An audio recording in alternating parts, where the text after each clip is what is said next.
need to go to my quiet place. I like these calm little moments before the storm. Inside this room, all of my dreams become realities, and some of my realities become dreams. Rated by top of the world!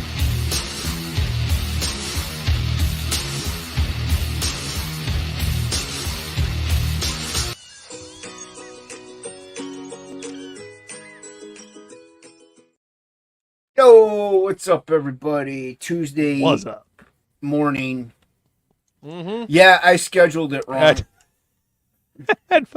I got up this morning and there was a notification on my phone. TOPicLESS live in what time? Yeah, Plegel, because I was just getting ready for. I set it up the night before, Right. and I was just getting ready for bed and stuff. And then right before I'm getting in.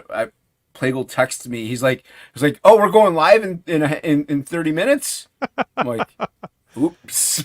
So yeah, no, but yeah. Yeah. No. I was like, "No, dude." I'm like, "I'm not going live at 4 a.m." So I know first here actually was Awesome One and Edwin the Ace. They were the first two around that time frame. Because it doesn't show up in the StreamYards over here. Right. But yeah, it happens. That's what happens when you build it the night before. I mean, late nights, you know, you get ready to go to sleep. It's totally understandable. Yeah, I was obviously in the pit with Plegel and Hocky. I was working on stuff, and they were working on stuff, and I'm like, yeah, I gotta go. I'm like, I'm tired, but I was gonna go a lot earlier than what I did. I'm like, I gotta set up the stream, so I was quickly found an image and slapped our faces on it and called it a day. I see. Yeah. Mm-hmm. Yeah, literally slapped our faces right on it. Indeed, I see that. Yeah. Yeah, I kind of crashed out early last night. I was tired. Because I don't know if you crashed out before Craig or because Will couldn't make it. I did. And okay, because I was gonna say Will couldn't make it, and he was like, Craig was like, if anybody could pop in and help out, and I would love to, but my reading capabilities are not up to snuff as one might say. So, Right. I didn't get any messages or anything, so. Well, I didn't say anything to him. I was going to text. No, I did see something in chat, I think. But I was going to text you, but I'm like, yeah. I'll just let it be. You know, whatever happens, happens. He did fine. So I'm sure. I mean, Craig is a professional. He'll get it figured out. yeah, he had on Marco. He had on Marco, and they were just chatting. So it was a good stream. How was your weekend? It was good, man. It was good. I had the little one-day show up at How'd that go? up in Jacksonville. It was good, man. I sold some original art. I sold some prints. I sold some sketch cards. I did, as a matter of fact, I did 4 Ninja Turtles. I did 4 Ninja Turtle sketch cards, and I sold one of the Michelangelos that I had from Heroes Con. And then I drew another Michelangelo while I was at the convention and sold all 4 of those Now, as a set. would you say, I know it was just one day, but would you say you did better there than you did at the bigger cons? I did, yeah. Yeah. Unfortunately. Well, but also fortunately, I tend to find that to be the case. Like even with me, like at the smaller places, and it's mainly because one, there's a lot of competition, there's a lot more comic deals, and there's a lot more bigger names.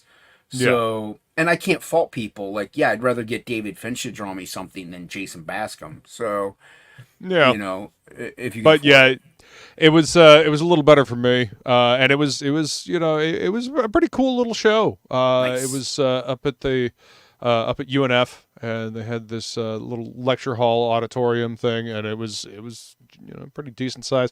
Let's see, Ale Garza was there, and Greg Land was there. Oh, nice. And, okay. Yeah. And, you know, a couple other people. So, I mean, the artists were kind of out in the hallway, and we were kind of in, I guess, kind of the vendor space. Mm-hmm. But, I mean, it worked out all right, man. It worked out all right. Yeah. Glad you had a good show. Nice. Yeah, it was fun. I like those little shows. They're more engaging, I feel.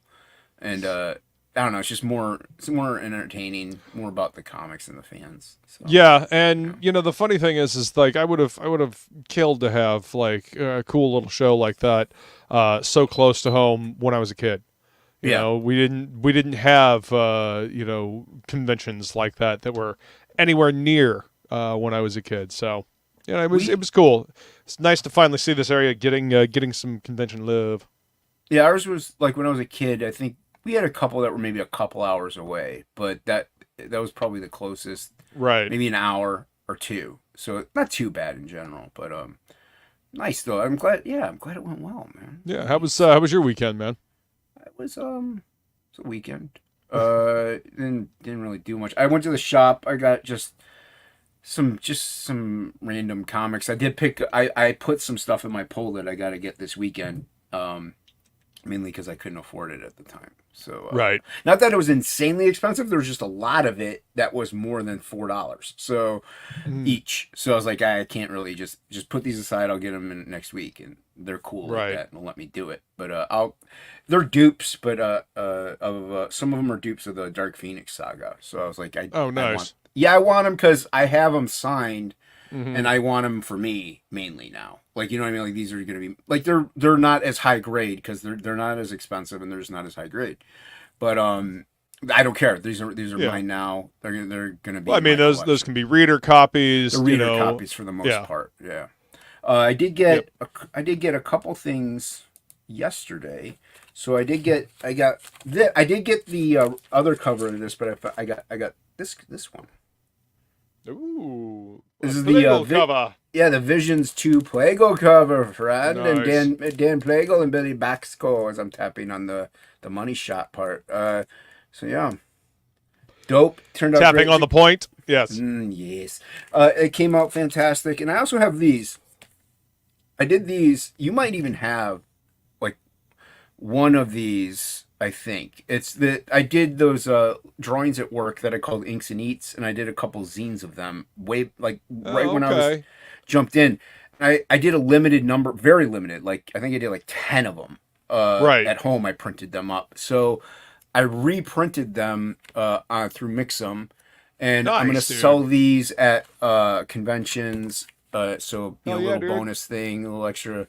There's an extra thing to have on my table. Frog G actually has the original sketchbook of this, but I know a couple people might have the second one because I had two. I had this is from the first set, I think. Yeah. Then I had a second set that I know more people that I know got because the first one I don't know, but I don't know that I got any of those. I know that you sent me a lunchtime sketch when you sent me like the Absolute books. Yeah, those were from when I worked at Michael's. This is from my job now where I would take a lunch break and a half hour at a time. I would just doodle so it'd be like, part of it and then part of it. So it might take like 4 or 5 days to do one image. But yeah, and it's in almost a notebook this size. It's a little bit bigger, but so I figured I'd print it up and have a little something extra to sell at conventions only, though. So if you want one of these, you gotta see me at a con. So gotta find Jason at a convention. Find me, come find me. Mm-hmm. That's cool, man. Sketchbook. People like being able to pick up books like that, especially like unique or rare sketchbooks. Yeah. I had Inks and Eats 1 and 2. I know Frigga has one of them. I wasn't sure if you did or not, though. I know some people out there do. But speaking of Inks and Eats, we have a chat. That's my way of segueing over to the chat. Very nicely done, sir. Very nice. Thank you. Yeah. How you trying to incorporate? Well, I mean, it is actually appropriate considering the first person I see. It's Woodrow. What up, Woodrow? And he's a chef, so Inks and Eats. Totally. Nice recovery. Very nice recovery. Segue, very my well friend. done. That's how you do. It's not just Paul Blart that does segues. Okay, right here. All right. Right. Yeah. No. It's that was a great segue. Appreciate it. What up, Henry? Henry Bemis up in here, and we have hold here. Yeah. What's cracking, all there? We got Angela Curry in the chat. I don't know what time these people were in the chat. Oh, okay, it was more recently than 4 a.m. So welcome. We got the feline. Oh, hold on. I forgot to show that off. Skull, beautiful. I mean, I showed it off on the twits, but let's show it off. Yes, indeed. And I want to preface this with I was standing in line at CGC to get somebody to come follow me over to Fraga's table to get the Thundercats book signed, and I was like, "Oh shit, that's Wayshack over there." And so Feline walks over and starts talking to Wayshack, and through her amazing charm, she charmed her ways into me being embiggened without my camera on. So really dope. Yep. So she went and talked to Wayshack, and we started telling him about Jason and TOPicLESS and the show, and so Wayshack just he was like, "Do you have any paper?" So I just grabbed one of the boards out of a comic book I had in my hand, and boom, there we go. So thank you very much, Feline. Really appreciate it. I gotta rearrange this stuff anyway, so I might take down my signed comics that I have on, take them out of their frame, and hang up this, and then the Wraith of God piece that I have from you, because I've still been wanting to hang that up. So. Oh, that's right, you did get that piece. Yeah, I forgot. Yeah, that's actually on my backdrop when I go to conventions. Yeah, dude, it's a dope piece, and I've been wanting to hang it up, but I'm just lazy, so I haven't really gotten to get it framed. But the good thing about this being on a backing board, actually, I could just put it in a Silver Age sleeve and just tape it to the wall if I really wanted to, and it wouldn't ruin the piece. This is very true. It's stuck. He is stuck. Stupid cord being 40 feet long. Yeah, it's that's what you got to worry about. Oh, see, it came unplugged. Oh, he can't even hear me anyway. So if I was going to talk shit, now would be the time. Rollins. Right. There we go. Nicely done. Nicely done. So thank you very much, Feline. I will reciprocate even if you don't want me to. Awesome One, as I mentioned, was here earlier in the chat. He was technically first. Just happened to be up at 3 a.m. and was disappointed. We have the Ghost of Ink Spots in the chat. The Ghost of Ink Spots. He's in the last plumbing accident. What's up, Ink? Slowly dying by weight gain. I just do not like to stop setting off fireworks.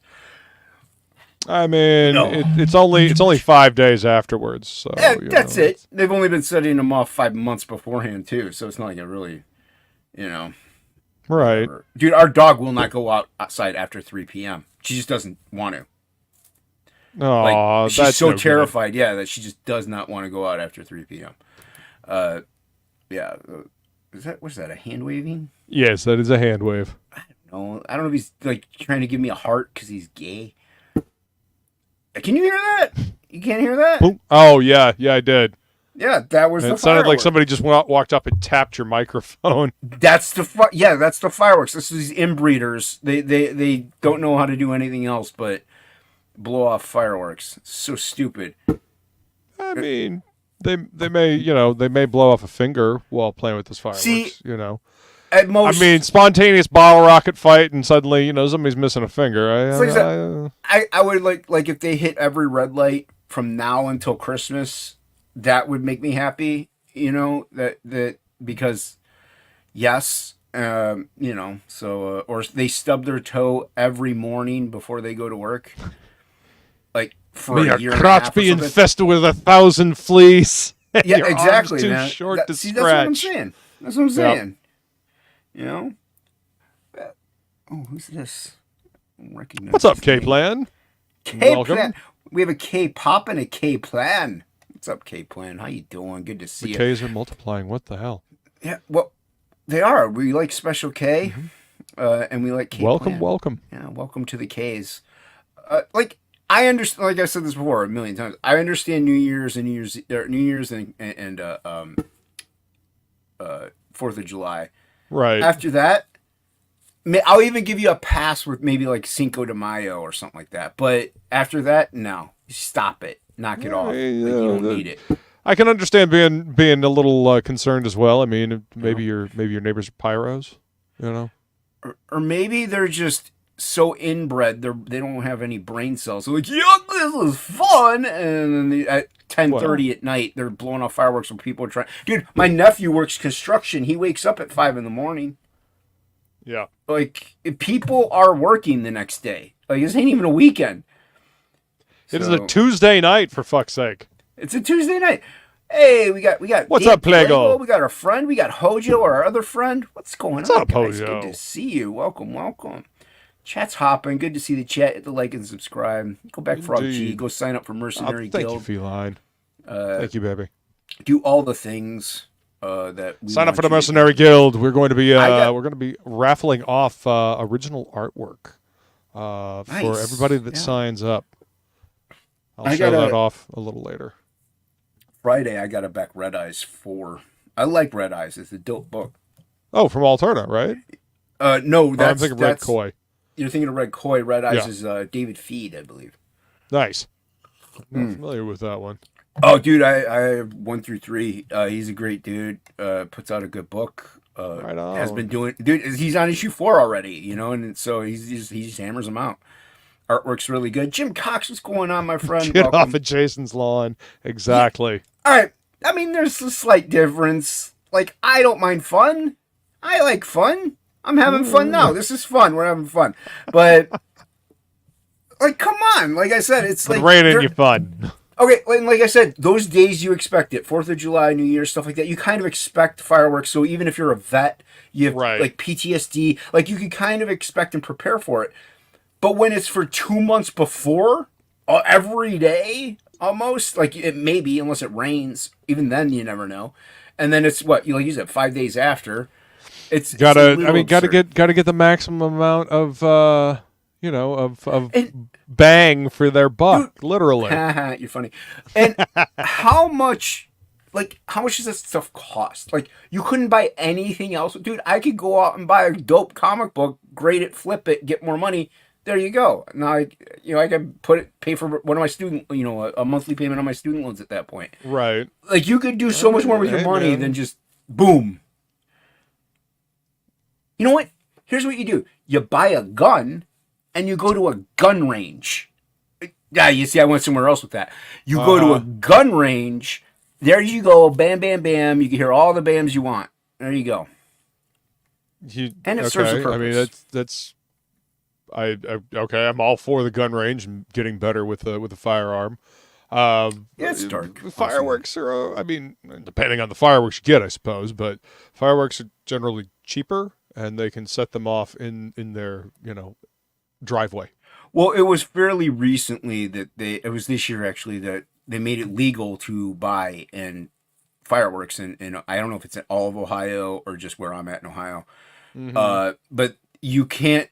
I live in Menor, Ohio. It's not legal to set them off in Menor, Ohio, which is where I live, but it is in like Painesville or Chardon or blah blah blah, name city. You know what I mean? Right. So it's just like the city made it illegal to set them off, but you can still buy them. And of course, the only way to really catch people setting them off is to give them a ticket is if you catch them, which is impossible to do. So, right. Yeah. The internet says no, Henry. Oh, I'm sorry, Henry. Your internet says no fireworks. Yeah, no fireworks, Henry. I agree. Don't know if it has anything to do with the fireworks. But, it has everything to do with the fireworks. See, if they weren't setting off fireworks right now, Henry Bemis's internet would be working just fine. Totally. Crystal clear. I'm telling you, it's a conspiracy theory. Drink aspartame. It'll keep you young. Keep you young, my friend. You did see my my tweet about aspartame and all those artificial sweeteners being, E. coli shit, right? Well, this was on Twitter, right? Yeah, yes. I don't read that. Garbage. Okay, That's well, Twitter's filled with filled with nothing but lies and slander and toxicity. I don't read that garbage. I just look at the pretty pictures. Why would I want to read something that'll make me angry? You know what? It was a picture. There was a picture of so I probably really liked the picture. It's a nice picture. I saw you post. Did you post food recently? I think you posted food recently. I did. What did I make? Probably steak. It's usually steak. Oh, the 4th of July grilling that I did. I did portobello burgers. And then I did a steak. I grilled a portobello cap. I did shrimp skewers. I did grilled garlic and pepper jack cream cheese stuffed jalapenos wrapped in bacon on the grill. They were so fucking good. Nice. Bacon's good. They did not last long. There was a good bit of bacon everywhere. I know Shelby recently posted his food on Instagram, and that might be what I'm thinking of. I know he's addressing this to Jim Cox, but it's 80 here, I think, maybe upper 70s. So yeah, it's been 86, 90. What's up, more? Yeah, it's supposed to rain. Oh, more. What's going on, Mike?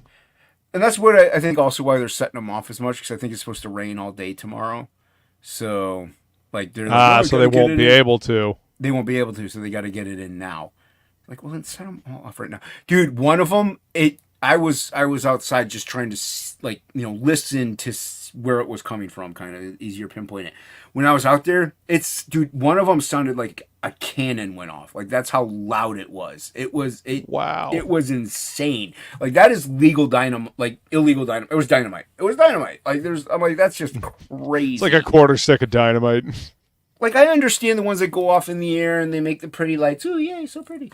But when you're just blowing crap up, like, I did that when I was 8 to blow up my G.I. Joes because I thought it was funny. Like, I don't see the point in just the loud noise. I could see even blowing stuff up, but,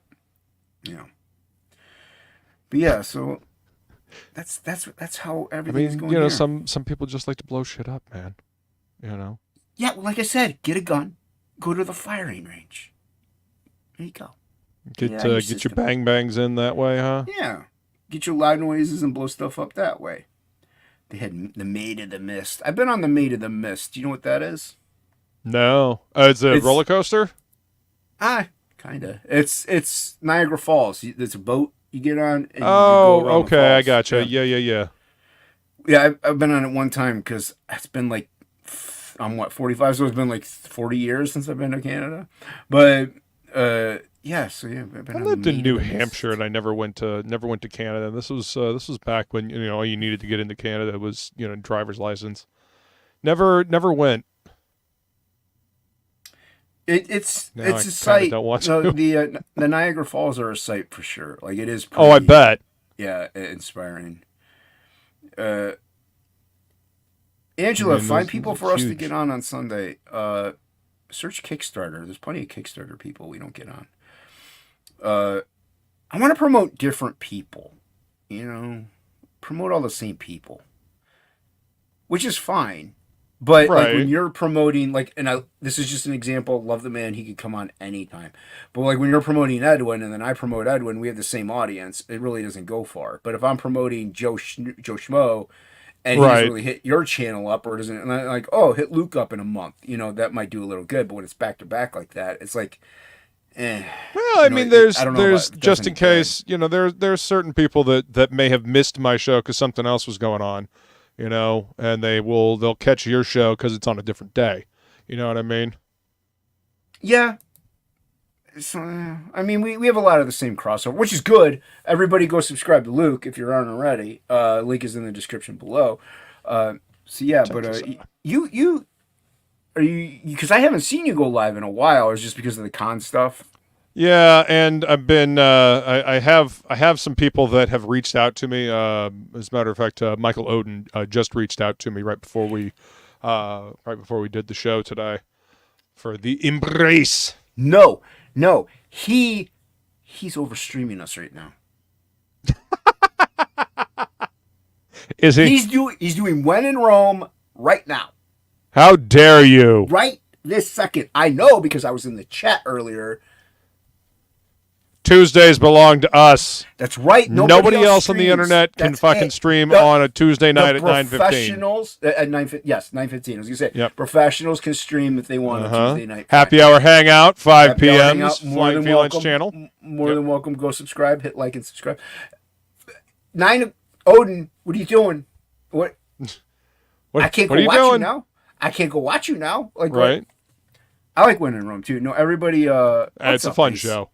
Everybody, yeah, go give Michael Odin some love over at Nine Realms. I like the When in Rome. It can, if you're not interested in Rome, it can be a bit much, but I find it fascinating.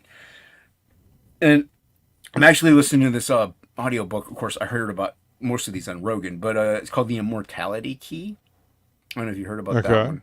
And it's pretty much how this guy's investigating and theorizing that they used hallucinogenics in with like the wine and the sacrament during like religious times, Jesus and pre-Jesus age, in order to reach and get in touch with God, and like that was part of everything. Then it kind of got weeded out. Very interesting book. Sounds like Terrence McKenna, Food of the Gods. Honestly. That's another one they had talked about. Yeah, that's a great book. You should absolutely check that one out. Yeah, I might check that one out too. I know how to separate what I believe in and historical facts and intermeld them. You know what I mean? Like, and it like just because. I guess you can still believe whatever you want. I don't care if you believe in Spaghetti Monster. And I talk about how Spaghetti Monster isn't real, and here's the proof. You'd be like, oh, well, that's an interesting way to go about it. I could see how that could be true. But I still choose to believe in the Spaghetti Monster. Like, that's the great thing about it. It's pretty much a choice. That's the way I look at it. Right. I know other people, may not be as open-minded in that regard. But like Buddhism, I think is fantastic. I love the concept of Buddhism. I think that's an amazing one too.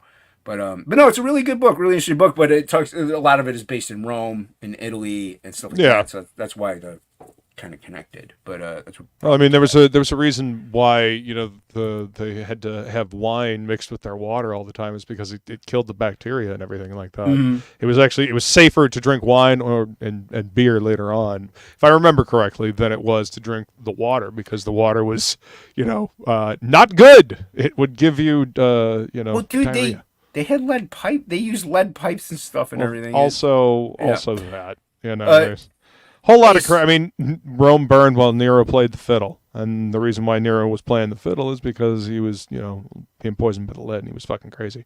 Yeah. Van Gogh was crazy too because of the lead in his paints. That's why he cut off his ear and gave it to some dude that he was in love with. Thought he gave it to a hooker. Nope. Was it a dude? Okay. Well, each their own. And Ace, yes, we all know it's aliens, but you know what? We don't want to spread weird conspiracy theories that people would just like, it's too much for us. And I don't want to say it was aliens, but it was aliens. But it was aliens. It was aliens. Mead. Yes, Smokey. Well, that's the thing. Like, a lot of this started from, they think, like, Göbekli Tepe, with like where they kind of integrate like agriculture first became a part of the thing, and beer was a big thing, and so that's pretty much when it started, and so they introduced this stuff to beer. So mead and beer were kind of first, and it slowly integrated into wine because of the region and where it was, and it just they kind of like Dionysus and Jesus like kind of like you know what I mean, like they intersect. So it's very cool stuff. The history of the world is a lot stranger and a lot more esoteric than we've all been led to believe. I guarantee you. It really is, and to me, I love delving into the not only just like the history, like wars and empires and rulers, but like pretty much as tool, who we are and where we come from. So it's amazing things, how things developed and evolved throughout the years, beliefs and ideology, and even like the switch out between they say that a lot of the priests were actually priestesses, and they kind of guarded the secret of all this stuff, and it kind of got flipped as to where now it's like they're not allowed to touch that now, and now it's the dudes that. It's interesting. Like, I obviously am very good at summing these things up, so. Right. But no, I think people should go check it out because, you got to remember, history is always written by those in charge. True, and also a lot of it is written in different languages that get lost in translation from the other language, and so people start following different rules or believe in different ideas or lost in translation either by accident or by choice. Oh man, my sister made this I don't know. It's like what are the ziti noodles called? Penne. Yeah. So it was penne with like some cheese, chicken, like and like diced tomatoes. Really good. I had one too many. I had 2 plates. So it was one too many plates, but it was so good. I had to have another plate. I hadn't eaten all day, so I was like, yeah. But so yeah, it's kind of hitting me a little right there. It's all right. Carbs. You'll suffer through. You'll suffer through. You'll make it. But I love weird. Yeah, we all love weird conspiracies. Weird conspiracies are fucking fun, man. And with the regularity that conspiracy theories turn into reality, it's getting a little alarming. Well, the thing with this one is like this guy is like, and he's investigating, he's digging up facts and like historical things and carbon dating, like, and mind you, I don't know the exact terminology. I'm saying carbon dating just because that's the term that I know. But well, I mean, that's you know how they do that, right? They find organic material that's within like the rock and the sediment, and then they find the carbon that is left in that. I'm not saying with rocks they can't, right. With just straight rocks they can't do it because there's nothing organic in there. Well, I just say carbon dating because he's like the laser spectrometer 2,400. I'm like, I don't know that. I know carbon dating, so I'm going to use the generic scientific thing of carbon dating. Right. But no, yeah, he actually like goes through texts and history and like the archaeology and. It's really cool. I got like another hour and a half left of the book, so I'll finish it up tomorrow. But that's cool. Yeah. Immortality Key. Check it out. Like I said, it doesn't matter what you believe. Just listen. See what. If that tickles your fancy, definitely go check out Graham Hancock's books. Oh yeah. I started listening to Fingerprints of the Gods is an amazing book. I think it's Fingerprints of the Gods. I know he has a few. I started listening to it when I went to visit Plegel, but I kind of was on the plane and just passing out off and on, so I had to start it all over again. But there's what is the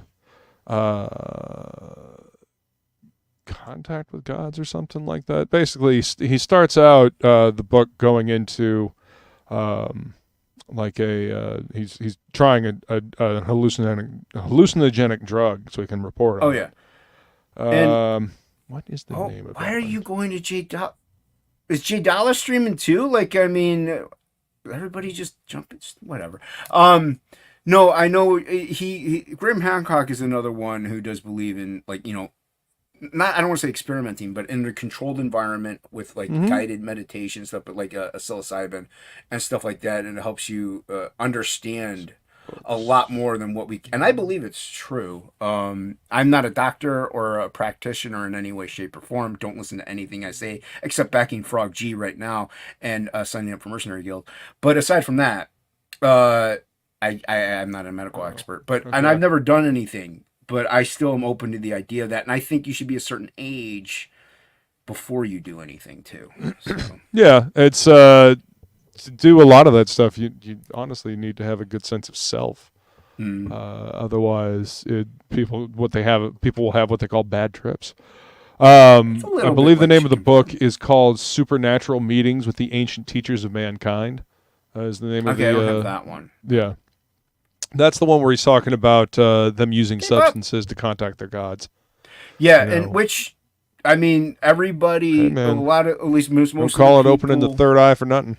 Well, they say most of the people who do like go to DMT, psilocybin, all this stuff, the visions that they do have are very similar with all of them. Like these people had never met each other before in their lives, and the visions that they have and the experiences that they have are very familiar or similar, I should say, to each other. And so that's not an accident. Like there is something almost extra dimensional in a way. You definitely want to check out that other Graham Hancock book then, because he talks about all that shit. Well, we all know if you do some Special K, you might see some stuff. What's up, K-pop? What up, K-pop? But yeah, so that's got me onto that because you were talking about Odin being a traitor and streaming over us for one in Rome. So it's fine. That's fine. He can't come on TOPicLESS, but he can overstream it. I get it. That's fine. Everybody's got their channel. They're trying to get stuff out there, man. Yeah, you do that on Wednesday night. Okay? You do that on Wednesday night after 9 p.m. All right? Before 9 p.m., as long as it's also not from 5 to 7 and 7 to 9. Exactly. You know, those times are all sewn up on Tuesdays. Yep, they're all done. You can't get them. They're locked up. And I like Plegel's idea. Let's all drop acid and listen to this stream. I would definitely be an interesting stream if both Jason and I dropped acid. Yeah, that would be fun. Although I would prefer to do it like listening to like, you know, the right appropriate music. I would prefer to do it listening to Tool, to be honest with you. But just because I have a connection. Ladies and gentlemen, raise your hand if you're shocked. And no, I do have a personal connection with them. Like so it's not just because I really like their music. But well, I mean, but it also makes sense. I mean, Tool has some kind of some stuff that's very ambiance, and you know, it's you know, that is an appropriate choice. Yeah, but or like regular just meditative sounds and music is fine too. Like I'm saying, properly is the way I would want to do it, not just going out into the woods like, you know, that's really not what I would want to do. I would want to do it in a proper way. Right. I don't know. I wouldn't mind listening to like Heilung or War Dune. You know, the Viking ambiance and all that. I love their shit. That would be a trippy experience for sure. If you did it some Viking stuff, man. Just because the drums and I want to hear a Tegel harp while you know. Well, not tripping. only that, I fucking love Tegel harps. Let's say the past life theology is true, right? And you start listening to stuff. I mean, you look like you have Viking roots anyway, which you do. So maybe you were a Viking in a past life. You might trigger something and experience one of your former lives. Hey man, I'm down for learning what the past has to teach me. We all know this person was a Roo in his former life. He's got the Roo flu. What's up, Hocky? What's up, Hocky? Hey, we got a Stippling Vaughn in the chat as well. But I don't want to burn a hole in the bore. What? We'll have to place all the wood. Just keep the acid safe in the glass beaker. Oh, shut up, Hocky. Where is he? Where's Stippling Vaughn? Where is he? I got to highlight somebody important. I don't go. There you go. There's. What's up, Stippling? What's up, Stippling? Well, I mean, to be fair, Stippling also said dropping a battery for the acid to spill out doesn't sound like fun. Nobody's allowed on this channel ever again.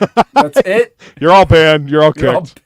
We're all, just done. You're all done. Bowler in the Beard is canceled. Everybody is fit. Ace. Edwin is allowed on. He's got an open mind. He talks about aliens. He's allowed. Right. And Angela Curry on Sundays. But aside from that, that's it. Dunzo. Finished. You're all finished here. You're fired, Hocky. You're fired. Yeah. Fired. Dunzo. I guess I better drop all these links that I know people are just slipping off their seat to get to.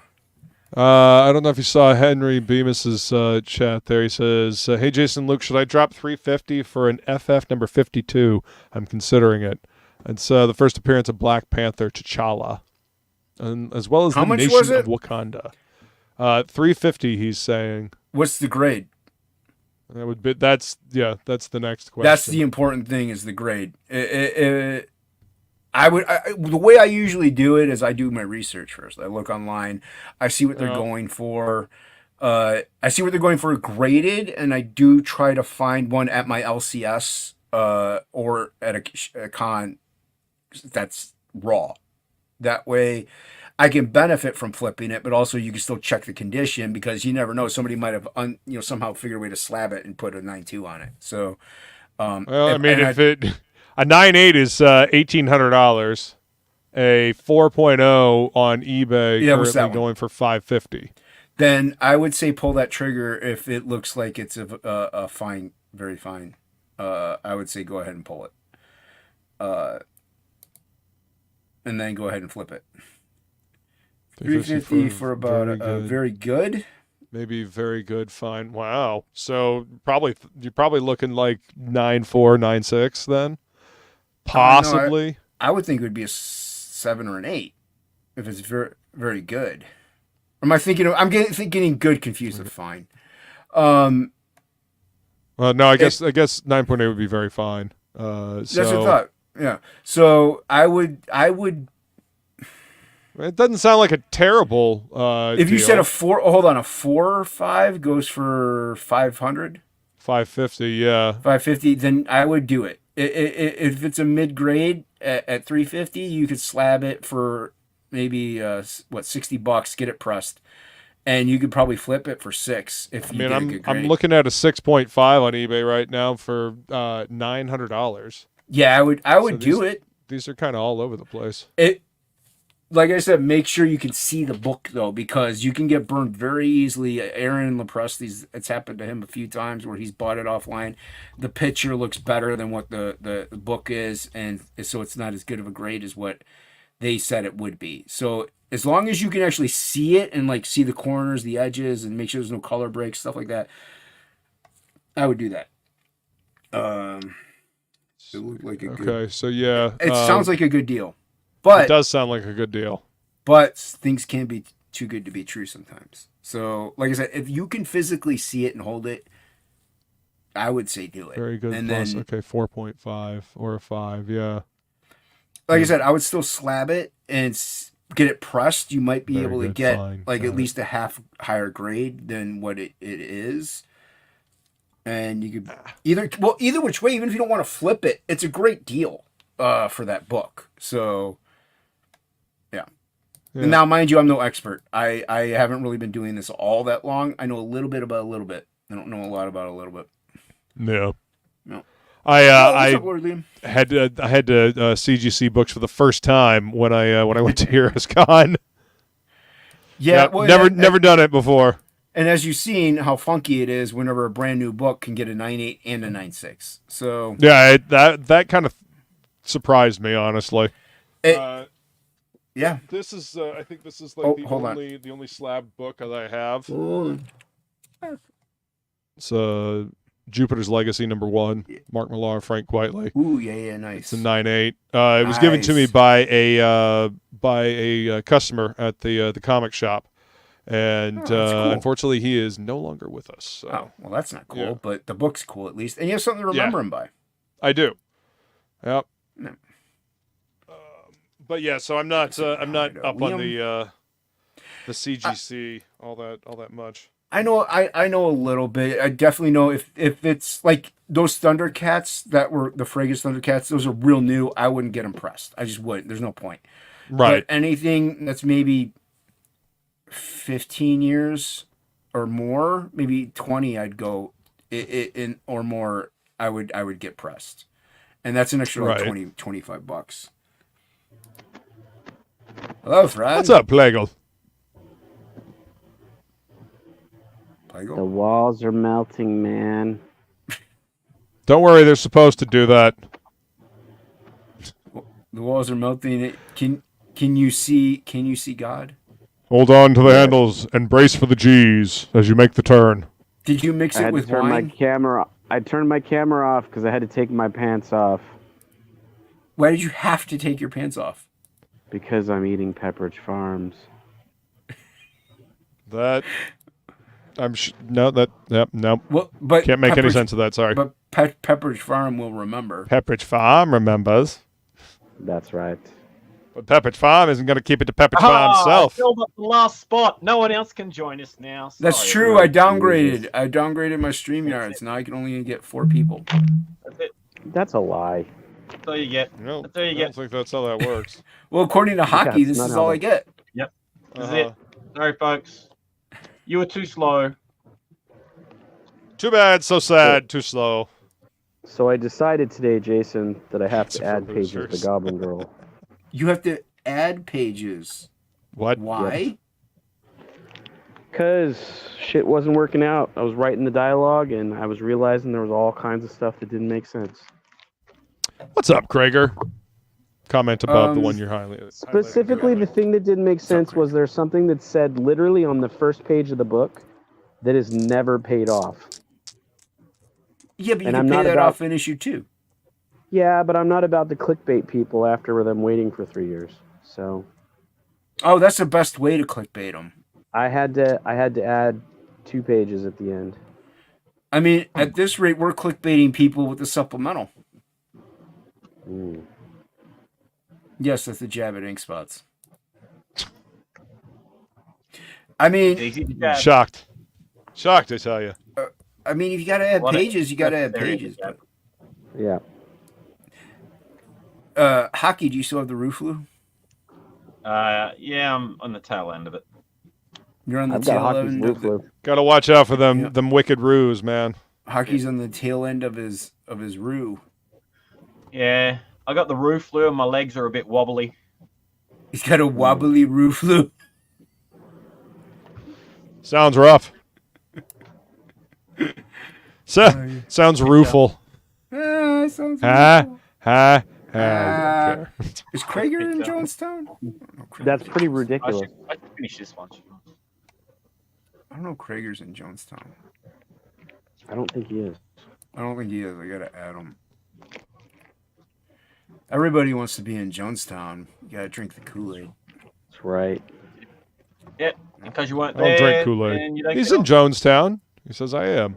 Oh, okay. Well, he can pop in then. No, there's Yeah, he doesn't there's no more space, Krager. Sorry. That's just the brakes. What? No more breaks. No more breaks. No more breaks. That's it. You can't. It's a good Offspring song. Whoa. Hockey's turned on the C word. Lay away. All right, I gotta turn I on the don't give a speech chat. shit if I even ever wake up in the morning down below. there's All a right, I gotta turn on the speech chat because I Anyway. dropped a link in TOPicLESS. I'm gonna go draw. The chatty speech. Speech on. to chat. He's a sleeper. Yeah, so now I won't be able to hear you guys, but I can at least hear the chat. Meet Throw away the training. creeper, yeah. Yeah, well, Hockey doesn't talk on these anyway, so. Maybe I should just type everything in chat.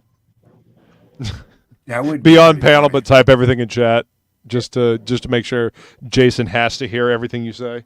Uh-huh. Oh, look who it is. Oh, is he there? He's there. Look who it is. Hey. What's up, Preston? Good to see Good you, to see you, man. man. Oh, You guys. You are very lucky, Preston, because I said no more people, but I'll let you on. I'll let you on. Thank you. Jesus. I'm honored. Hockey likes you, so you get a pass. What about, Yeah, that's it. how about now, Hockey? I'm out. No one listens to me. You bastards. You What's up, Mark? bastards! Welcome. What's up, Mike? Are you there, Morb? Are you? Bob, can you hear me? Well, can you hear me? I guess he's. Are you muted? Is your mic muted? I don't know. I can't. No, I he's cannot not tell muted. if his mic is muted. He's not muted. Muted. weird. He's ignoring Sounds like somebody everybody. murdered him. Uh huh. He's mad. Yeah, he's ignoring us. He's been murdered. If he's been murdered, how is he here? He was killed the minute he came online. Did Preston kill him? Yes. Just marked as soon as he came in the stream. That's right. People are happy to see Preston. Krager's saying hello. He doesn't have What's up, person? fed to. Oh, yeah. oh my god. Doesn't I have got you talk now. to text. I think Jason's hiding something in his beard. I did have that food earlier. Mm-hmm. I'm running out of pepper. He's hiding an entire chicken cutlet in his beard, saving it for later. All right, I turned on speech chat. I'm gonna flip my camera so I can. Preston, Take you're it right back. here. This isn't Pepperidge Farm I'm eating. Yeah, it's been a minute. I Premium Old Wisconsin. had to go take a There you slight go. vacation. No, you can come in or out whenever you please, sir. You know that. I understand. Sometimes it's a good yeah. idea to take a vacation from the internet. Vacation from everything. Never brought no art supplies or anything. Just Oh wow, headed out. Yeah. you got to get away. Decompression. Sometimes you got to just unplug, man. Absolutely. Refuel. It's a chance to refuel your batteries a little bit. Yeah. Yeah, 100%, man. What are you working on, Luke? Let's go around the room. I'm working on a Venom separation anxiety sketch cover. I have an idea that I think will go over well for the auction. I did some ballpoint pen sketching earlier, so Nice. I think need I'll to- go with that one. I need to get in touch with Shay to see if I can get on one of I our think she's- auctions in the future. Yeah. Well, there might still be a slot open for this one coming up if you can make it. I heard it was can't- all filled up. Like it was all.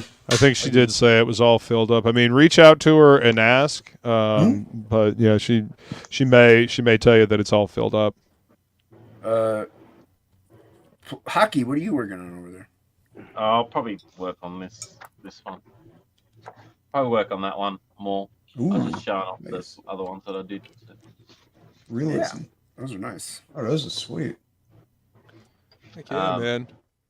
I was never good at doing portraits.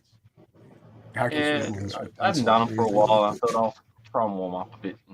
Are you just Start doing- using a regular that pencil right there? I've got, like, you know. Oh, okay. I used to do that kind of stuff with an ebony pencil, and I was like working with those and kneaded erasers and Ebony, what's that, like shit's fun. charcoal? Almost. Yeah, so Yeah. stubs and just different shades of graphite, and that's about it. So, Nice. No, they're good. You do a good job. so yeah, just I only drew this because someone showed me this hideous April O'Neil cover, and I thought I'll draw April O'Neil. Wait, is it the Arple cover? Yes. Yeah. That whole entire cover was a fucking dumpster fire. It was. I just couldn't believe that was a cover, and then the fact that they spelled her name wrong as well. It's published. Somebody got paid for that shit.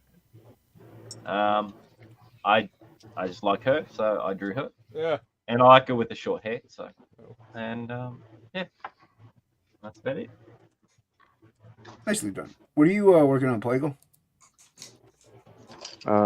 2 new Goblin Girl pages. That's how you do it. And So, Goblin Girl is now what? 165 pages? Damn. no, it's more or less the same length it's always been. Well, wouldn't it be more if you're doing more pages? No, that doesn't make sense. No, it's less, just less. supplemental stuff. Power. It wouldn't be less pages if you're doing more pages. What are you doing, Preston? What are you working on? I am trying to get through this Testament bullshit so I can get to my other stuff. Okay. It was so exciting in the beginning, and now on page 30 something, I'm like, oh, god damn it. How many pages? I think it's like 45, 50. Oh, I mean, you're at least coming up on the home stretch. Yeah. No, I totally agree with that. Like, I tend with I find that like like once you hit halfway, you're like, oh, this is taking forever. And like once you're at the last 5 or you're kind of like, all right, we're almost there. yeah, but it gets kind of dangerous too, because then you start to rush a little bit. Yep. You're like, oh, I'm at the home stretch. It's almost there. Nice. Morba, I guess, is having audio issues. He keeps bouncing into them. We're not even in Melon. How's this flipped? Flip this. Morb, do you need us to move over to Melon? Why am I mute? The more you weren't muted, dude. Nobody can mute you. I mean, you can unmute yourself. I At did any not point. mute you. Yeah. I don't Did you- censor people. Did you really mute him, and you're just fucking with him right now? No, I muted Hocky, but he seems to just keep talking. You can't keep a good hockey down. You know. Damn, that's some rough shit. I break the internet. I try to keep Hocky from talking as much as possible. It's true. Yeah. It brings me on. I even created a whole show for him. And then I mute him. Yeah. Just to show him who's boss. That's right. That's it. Sounds about right. Preston, what is the book? The other book that you're trying to get to that you're working on? What is the name of it again? I signed up. Hell Knight. Trying to get. Yeah, that's Hell it. Knight. Do you wanna, whenever you get it up and running, do you wanna come on a channel, my channel with Angela Curry and me, and talk about like art, and then share your book for a little bit? Yeah, I'll work on some pages while we're talking about it or something. Well, whenever you go, you can do it live, or when you can do it while in the pre-sign. I really don't care. Yeah. That's another thing. I gotta start booking shows and stuff like that before launch. I'm almost at page 15 on the Hell Knight stuff. That's the problem, though. Is I don't get to work on it until I get my other work done. So it sucks. Yeah, You can't have your pudding if you don't eat your meat. Exactly. Stupid meat. Except the Hell Knight is the meat, so you can't have your meat until you finish your pudding, I guess. Yeah. Plegel's signal is bad where he's at the house, so he will see us later this week. Well, get to work. All right, man. Get to work. Sorry that the signal sucks, dude. I'm not. Now Hocky has more chances to not speak. No, what's it? No, like with Frog G2, we plan on waiting till at least 99% of it is finished. Yeah. That way we don't have any issues like we came into this campaign. What issues did you run into? Like mainly it's just real life situations. No, like Ink Spots like fell in a pit and broke his leg or his neck, and he almost died. He couldn't see.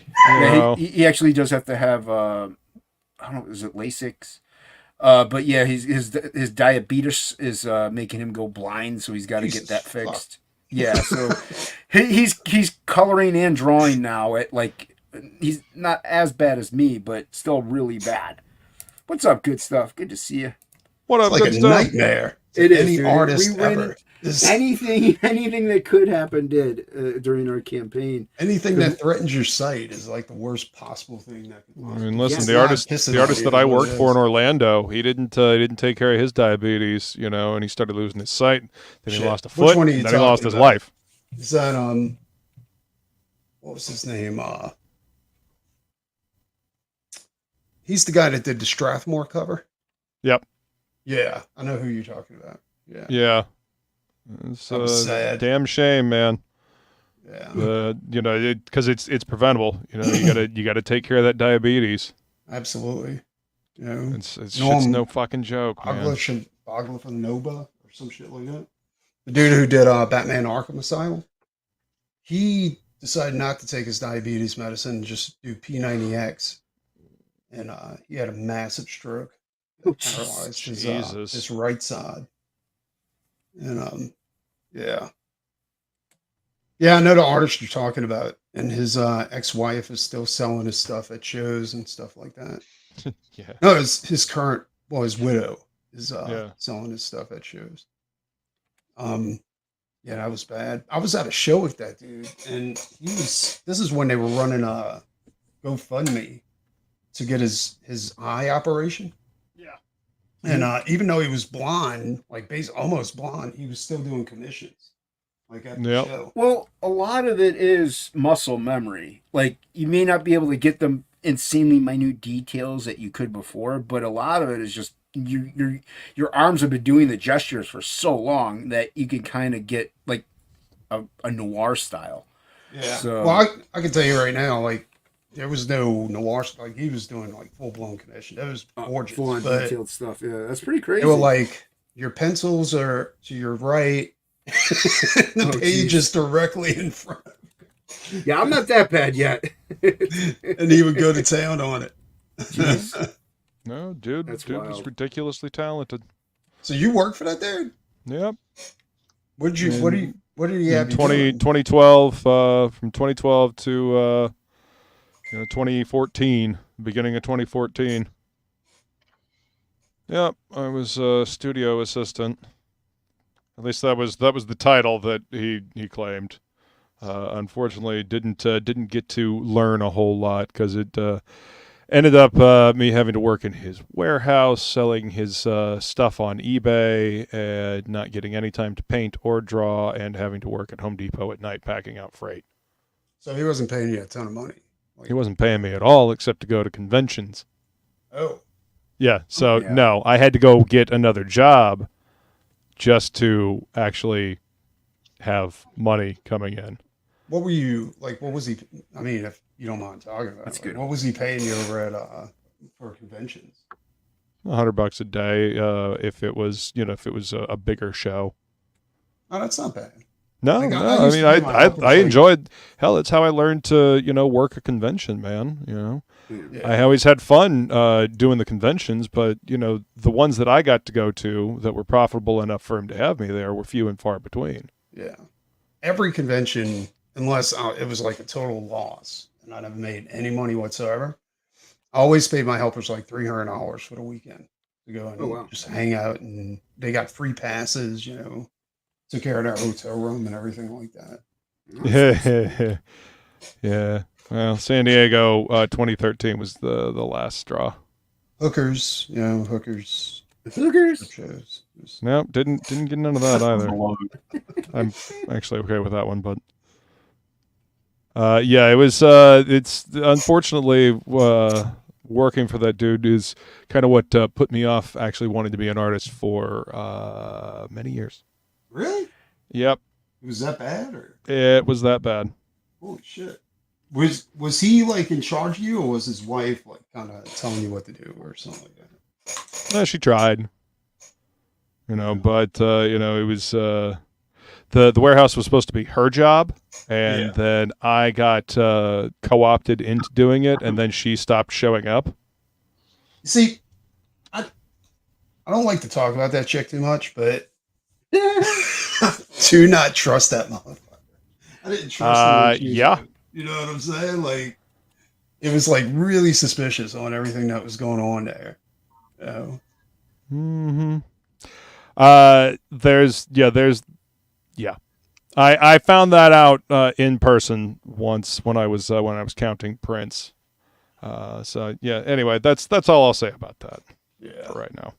Scandalous. I mean, it was not a good scene for me. Like I got divorced to move down to Orlando, and yeah, it was cool for a little while, and then suddenly I wasn't getting any time to draw or paint. I wasn't learning anything.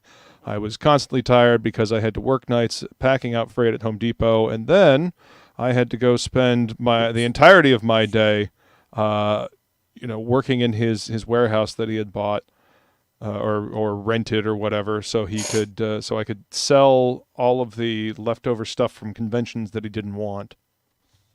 Well, you met the guy, like he was one of those talented motherfuckers that really aren't all there. You know what I'm saying? Like, that was my impression of him anyway.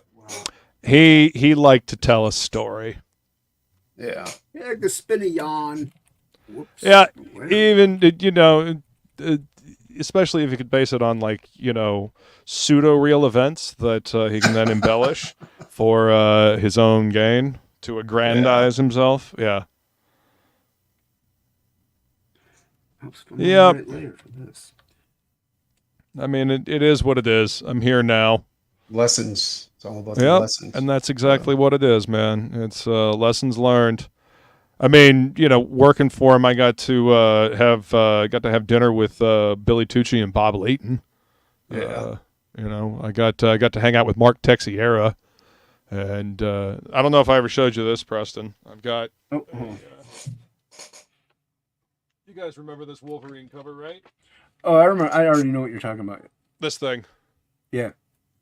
All right. So my dad got me this as a kid for Christmas. And I was talking to Tex, and I was like, dude, I have this thing. And he's like, oh, yeah, I know what you're talking about. Bring it over. So he signs it here for me, and he's looking at it, and he's like, you know what? I don't like that. You can barely see it. So he flips it over, and he does a remark on the back here with awesome. a Sharpie, and then he signs it with silver. Yeah, Tex is an awesome dude. I love Really enjoyed hanging out with Tex. He's good Tex's dude. style is more of a it's very uncommon in comics. Like it's Mhm. Oh yeah. it's basically like a figure drawing style. And it's Yeah, almost. yeah, because it's really sketchy, like really sketchy. Dude, I try when I'm at the shop. I go through the back issue bins to get his ghostwriters, and they're never there. They're always gone. Yeah. Like Yeah, people they're always gone. Yeah, people clear those out quick. The Sabretooth, the Wolverines, you name it. People just clear house on those, and they're just like they're worth an insane amount of money. Yeah, They're It's just just- beautiful to look No, at. no, they're Good. awesome. Yeah, they're And awesome. his painting style is fucking amazing. It's great. Oh yeah. Yeah, He did painted covers for his Ghost Rider run with Daniel Way. yeah. Yep. That was Some odd that was a great reason- run. I really enjoyed that run. You know why he got blackballed from the comic industry? Like he got blackballed way back, and I haven't like. There's stories that go around, but it's like you don't know what. To No, I mean I always- never heard anything. I always just assumed it was a style, like it didn't fit the house style, so they just No, kind Right. of wasn't wasn't it. a curve. No, because he went to Image for a while, Yep. you know, working with Wildstorm, Hmm. Yeah, and you did then Union. he disappeared. And there was rumors because I was Spill the beans, press. at one point I had the same con manager that he had, and she was fucking an Ivan motherfucker. But and she had some stories about something like there was some sexual harassment or something like that, and then there was other stories that was completely different than that. You know, I don't know what to believe. No, never heard none of that, man.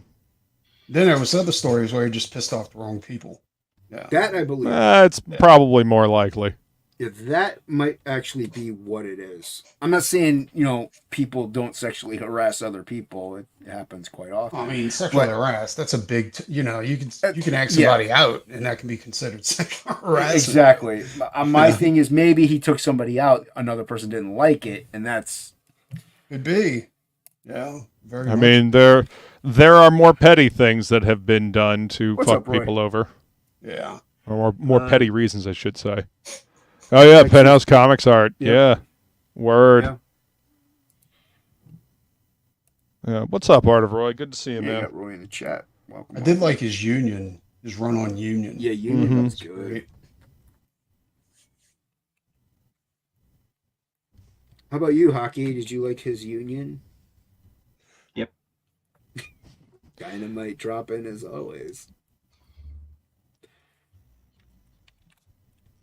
I don't know. Hockey, you know who Mark Texiera is, don't you? Nope. Wasn't Mark an Aussie? No, No. he is No, he I'm is sorry. New York Italian all the way. Yeah, I know. Wasn't he a rude boy? Is that what we're calling him now? Yeah, Hockey's a rude boy. Jesus. This Mhm. is not what- See, this is what happens when you get the Roo flu, Hockey. Apparently so. You Apparently, become a Roo. yeah. You're Roo-erific. You're Rooful. But they were talking about glasses in the chat and stuff like that, and like reading glasses helped me very, very, very little, and insanely little. But it's a little is better than none. And I still say this today. I said it before a million times. I know a lot of people are against it, and I'm against it for some reasons. But I think AI will kind of integrate with something. It's where blind people might be able to see again, or people with seeing issues will be able to. I think that might be the future to stuff like that. Because They medicine should can only just- go so far.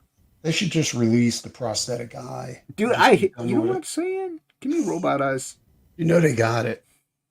Well, of course That's they the oth- got it, but I mean, is it gonna kill you, Some cool. or are you gonna have to make payments on it for the rest of your life? I was gonna or say, else if they'll anything, they'll it's- repo it. If anything, it's going to be something like that, where it's going to be so ridiculously expensive that only the top 1% can afford it. Well, I mean, this whole fucking services as a subscription model thing is getting out of fucking hand. Well, hockey, You loves know. it. Yeah, Toyota got caught. They were trying to do their key fob, like doing Man, a fuck subscription that. to their key fob.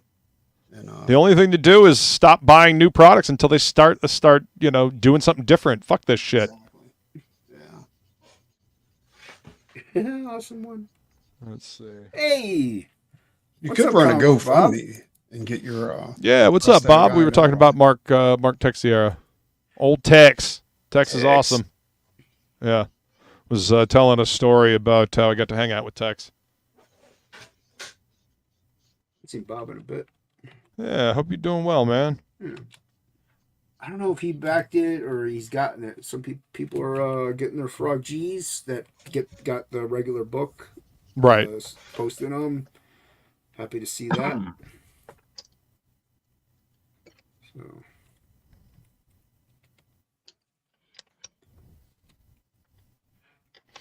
Yeah, those X-ray glasses in old comic books, awesome one. Yeah, that's what the future is right there. Oh, it's totally the future. Real. They're gonna be for real. 100%. Yeah, dude, I did catch the Rogan where he had on that dude that's paralyzed and that has the Neuralink in his neck, Oh yeah, that's got in the his chip. brain. Yeah, it's in his brain. And like these, it's a chip, and then these spindle cords come out of it that are less than a hair thick or something, like it's crazy thin. Mm-hmm. Dude, it's ridiculous what he could do. He's like maybe he might even get to the point where he could probably play like Quake, like first person shooters and stuff. Like for somebody like that, like stuff like that is just insanely cool, and you can actually have a quote unquote semi interactions with normalcy. Did you see that movie on Netflix called Upgraded? I did not. I don't even know about it. Yeah, Sabretooth was dope. Yeah, the Sabretooth miniseries was fucking awesome. They had they had a guy that got paralyzed in a car wreck, and they put a chip in his brain with an onboard computer, and it moved his body for him. Yeah, Nice. but it was an AI. Okay. So Right. and then the AI actually took over his body and pushed him out. Stop walking. I can't do that, Dave. That's exactly what I did. They had a hacker go in and take away all the limitations. Yeah, Tex did a lot. It'd be nice if we can get Shelby in here. Shelby knows a lot about Texas. Where is he? I thought he was at home by himself, Hockey. A lot of these. I bet you if you contact him, he'll probably do an interview. Oh, he's in Jonestown. He knows. He knows it's Tuesday night. He's a knob. Yeah, Hockey's right. He's just a nope. Him and his noblery. His noblery ways. He had to run to the store and get more ramen so he could show up, eating ramen. That checks out. I mean that. Let's think about this logically now. He streamed early today, said Awesome One. He go. Oh, maybe he got it out of his system and now he's sleeping. Yeah, it's BS. He's probably cuddling with Kit Kat. Probably. No, yeah, Shelby has quite a lot of text lore. Very knowledgeable. Cool. In it. Yeah. But yeah, the Sabretooth was dope. Man, I'm trying to think. He did quite a bit of stuff. Oh yeah. Did he do some Night Stalker stuff? I don't know. I remember him from Ghost Rider Union. And, Like, other than that, I have no idea what else he did. And then all of a sudden, he did. I believe he did some Punisher stuff. I want to say he did a Black Panther. Yes, you're right. He did the Marvel Knights Black Panther. Yes, that's what it was. Yep. And that's what I'm thinking of. Yeah. Yeah, that's what I'm thinking of. That was cool. Yeah, it was.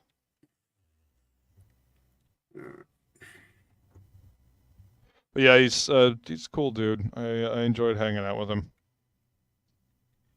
Yeah, one of these days I'll get a book signed by him.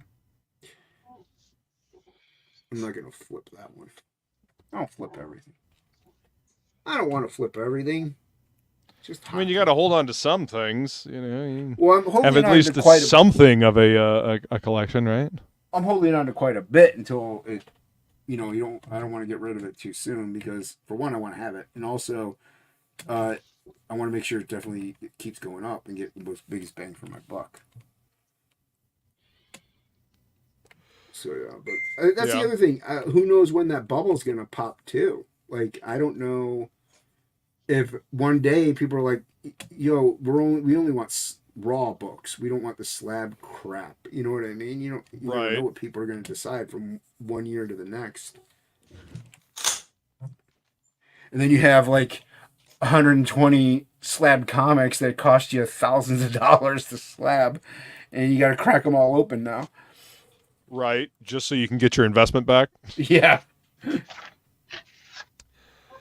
don't know. I have a feeling that the reassurance of the graded books will probably still be wanted. Well, main reason why I do it also is a preservation. Older books definitely like slab them and then just buy the trade. You know what I mean? That way you can still read it and flip through it. But if you have an older, like you have Silver Surfer #1 and it's in like a 6.0 condition, that's pretty good. That's awesome. Keep it. Buy the Silver Surfer trade and you're good. You don't have to worry about it. I don't really care. Like if it's Well, and that's it. Some people just don't care. Like like if it's in my collection, I just like to be honest, one thing I hate about slab books is you can't read them. And that's what I'm getting at. Yeah, you can't read them. Yeah. But if like, let's say I have my very first comic I ever bought and I want to preserve it forever, that's kind of a cool thing. Then you can pass it down to your. That's the other thing. If you don't ever plan on selling them, and you could slab them and get the trades, but then you pass them down to your kids or your friends or something, and they can then do what they want with them. So I have some books just for investment purposes, and those like I bought those slabbed or traded those traded art for them and made sure they were slab books. But like the books I actually like I don't. I really don't care if they're slabbed. Usually, if it's a book you really like, you tend to look through it a lot anyway. Exactly. That's the problem, though, is that it's better if it is slab because then you're not constantly wearing it out. Yeah, dude. Yeah, like Jason was saying, I can totally see the draw for older books, because you can go find omnibus and whatnot, and you can read that shit. Newer books, I don't see as much of a point. I mean, the rare covers, yes, and obviously getting something signed, I can see that, just because you want to keep that in pristine condition. You don't want to risk that getting fucked up, and you're not going to read like a signed copy. I'm going to have to get new copies. Huh? From you? Didn't I get a Miracle Man book from you? Like it was a reprint or something like that? Yeah. Yeah, and the reason I got that from you is because I had the original issue, and I think it was the one where all right, more. We'll give it a go. Miracle Lad dies or something like that, and it was like a really hard to find issue. But I found that issue, and I got it for like a really good price, slabbed like the original issue, but I couldn't read it. Oh, nice! Like I want to read it. Yeah, so that's when I got a reprint from you. Yeah. Are you there, Morb? Okay, I did not mute you, so you are able to check your audio settings, man. Yeah, check your audio settings, see if StreamYard, you allowed StreamYard to use, see if StreamYard is connected to the correct microphone. That could be it. It might have flipped to a different microphone that's not even in use. And make sure your computer itself hasn't muted your mic. Right, and that's not, if you have a signed copy that okay, there are plenty of people who get their book signed because it's their favorite artist or whatever, and they're never going to sell it anyway, so they just don't care. It's theirs. So I'm not against people reading their signed copies. That's fine. Yeah. It's their book. They do what they want. I don't read my signed copies, though. Yeah. Well, that's another argument for not getting it slabbed because you can't get it signed. You know what I'm saying? Like, well, dude, I have. I got it signed back in the 90s. Jim Lee signed my X-Men #1, the gatefold one. Yeah. So, and I got it slabbed because it was in the 90s. So, I was at a con. CBCS was there, so I got it slabbed. And then last year, Chris Claremont was at the con that I was at. So I'm like, well, I want him to sign it too now. So I had to crack it open.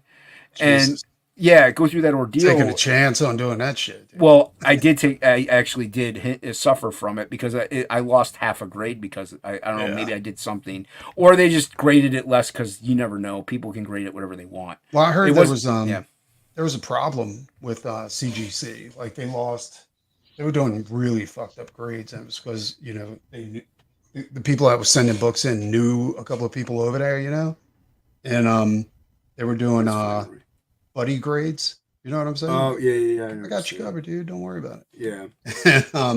So it threw the whole system off, and CGC lost a lot of credit because of that too. Like, I don't trust those places. Like with my really expensive books, I've heard horror stories about people sending books in, they get them back, and they're like all fucked up, and they got a shitty grade on them. Yeah, no, I've never taken any of my my books or sent any of my books off. I got the books for Jason signed and then slabbed for him while I was at Heroes Con, and I did a commission on a Hardly Heroes #1 sketch cover, and the person wanted it slabbed, so I took it and got that slabbed. It came back a 9.8 though. Yeah.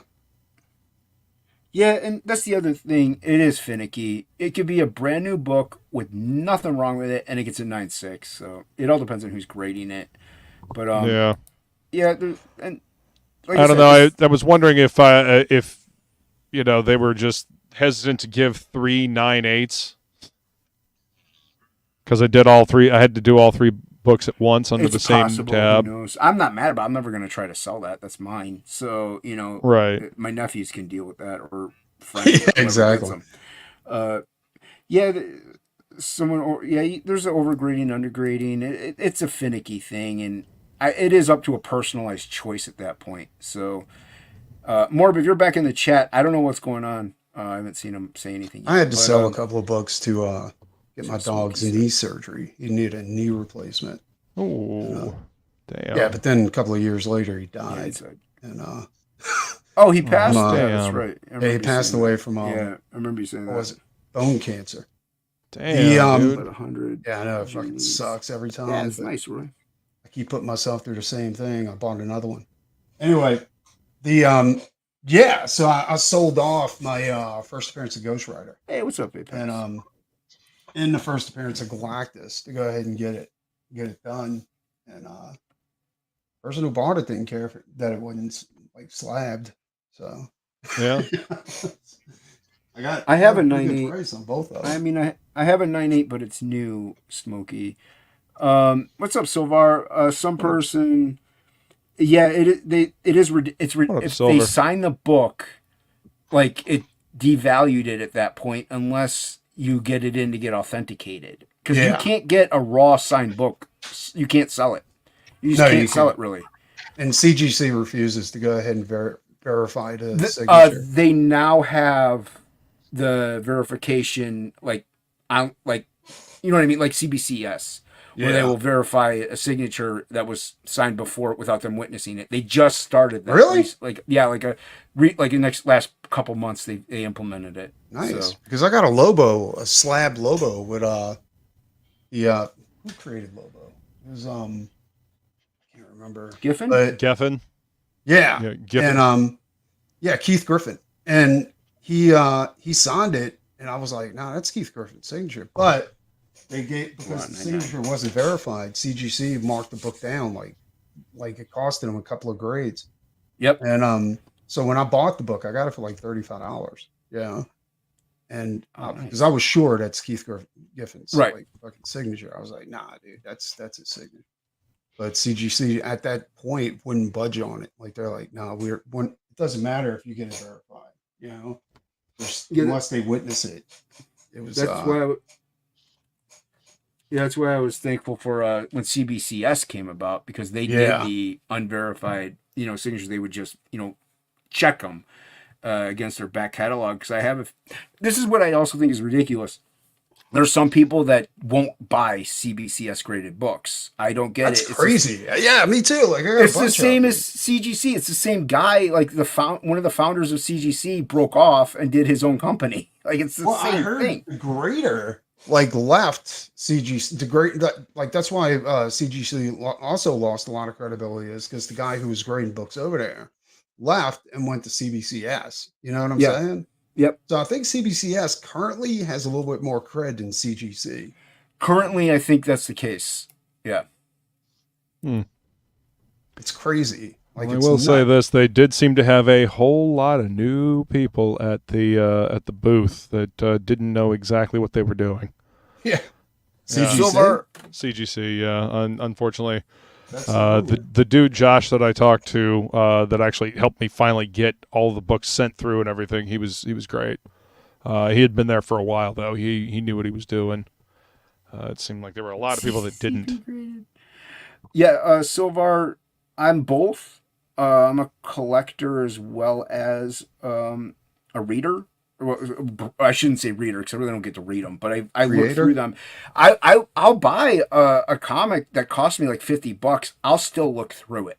Like Oh yeah, you know what I mean. I don't care. got to I look through grade it at least later. once. Yeah, Absolutely. So, but there's plenty of books that I have that are like reader copies that I love looking through them. So I'm both. Like I do want to eventually sell these. So Shoot, one of my pre-code sci-fi books. It's from 1956 or something like that. nice. First thing I did when I got it in, I cracked it open. Nice. All right, let me see what's going on here. Hockey Apex has a compliment for you. Thanks. I appreciate it. Dynamite. What? He's Thank you. I appreciate it. Sure you did. Hockey, I know we're boring you with Once our more with stupid- feeling is what he's getting at, Hockey. Well, we're boring Hockey with our stupid grading talk. Right. Are we boring you, Hockey? I'm sick. Just Oh, here we go again with I'm sick. Hockey's like, you're lucky I'm here to begin with. Shit. No, I'm not. Cursed. Cursed that he's here. Hockey, in all seriousness, what is your stance on slabbing comics? It's a good way to preserve them. Okay. I don't have any stakes in the claim because I don't have any. I can't get them done, even if I did want them. So we kind of looked up. There is a place you can get them done here. They have their own signature. I can't remember what it was called. But yeah, it just wasn't. Just not interested. I don't collect comics. I collect stories, so I buy it in the trade. That's how I like them. But yeah, I won't. I'm not too fussed about the other side of it. If I had some, How many people do that? Like they don't collect, but they create. A lot. You know what I'm saying? Like I'm interested in the story. So like I've got. Hockey used to have a shop. Yeah, I did used to have a shop. So. But as I say, I'm more interested in being able to enjoy the book itself by holding it in your hands and reading it. So Right. but that's with anything. Artwork. People just buy artwork, and there's those artworks that are worth $100 million, and it's a dot on a bit of paper, and it's kind of prestige stuff for that. But some people want to go, yep, I want to own some, I don't know, classic, or not even classic, just some good artwork. What's up, Adam? Where's that? Yeah. What's up, I've Adam? been seeing Clyde Cadwell artwork come up on my Twitter feed. He was an artist who did a lot of D&D, advanced D&D and such. And those I was pieces going, are going for like crazy. this amounts of guy money. is fantastic. So yeah, I would own one of those piece artwork if I could. But yeah, again, I'm just more for enjoying. I collect artwork. I don't collect like a ton of comic art. Like I collect art that well, I do, but not from like really famous creators. Like if I like it, then I'll get it, and it could be like from an indie guy or something like that. You know what I'm saying? Like Right. Well, I'd rather, a few reasons for this. I'd rather buy an indie artist's art over other people, mainly because I can afford it. yeah.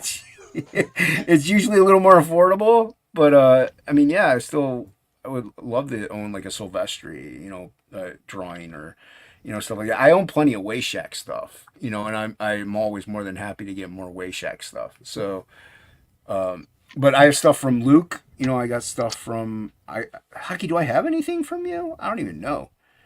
I got stuff from I don't know. Plegel. I've got to send some stuff to you. So Yeah, When but, it comes yeah. to like comic art, like it's not like I have some. I guess you could call it. I have some like Bob Hall pieces. Nice, Smokey. I don't know if Bob Hall's like a super popular artist. He's just he's a vintage, like a classic artist, right? Mhm. And Angel Medina, I have a Nice. what is it? It's the Spawn villain, the Violator, a Violator sketch he did. Nice. That's fucking cool. And then Stephen Butler, a couple of pieces from Stephen Butler, but yeah. But the rest of it is indie. Apex was just asking what pencils I'm using. Oh, They're go ahead, Hocky. Faber-Castell 900. I know I've had these pencils for probably 20 years. I finally, I can use these pencils, So I am. So that's all I have. They just came in the set. It says water-based varnish on the back. So yeah, different shades. Faber-Castell. So yeah, that's all. Just I like buying stationery, so I end up with like heaps of different sets of pencils and pens and whatever else. Yeah, Hockey's a stationary collector. I want to work in a stationery place, as a place in Australia, like a Office Depot. chain called Office Works, and I'm thinking, I should just apply for a job there, because then I can get all my stationery discounted. Yeah, then get all the pens and paper you want. Yeah. Uh-huh. Office supplies are fun. Oh my god! Running through the aisles, slow motion, grabbing things. Chariots of Fire playing in the back. I've got a golden ticket. That'd be me. Fucking Hallelujah chorus playing. Little Cohen playing in the background. And I'm just using some cheap stubs that I found at a discount store. So. Oh yeah, those you could even just get a piece of paper and roll it up if you really wanted to. Yeah.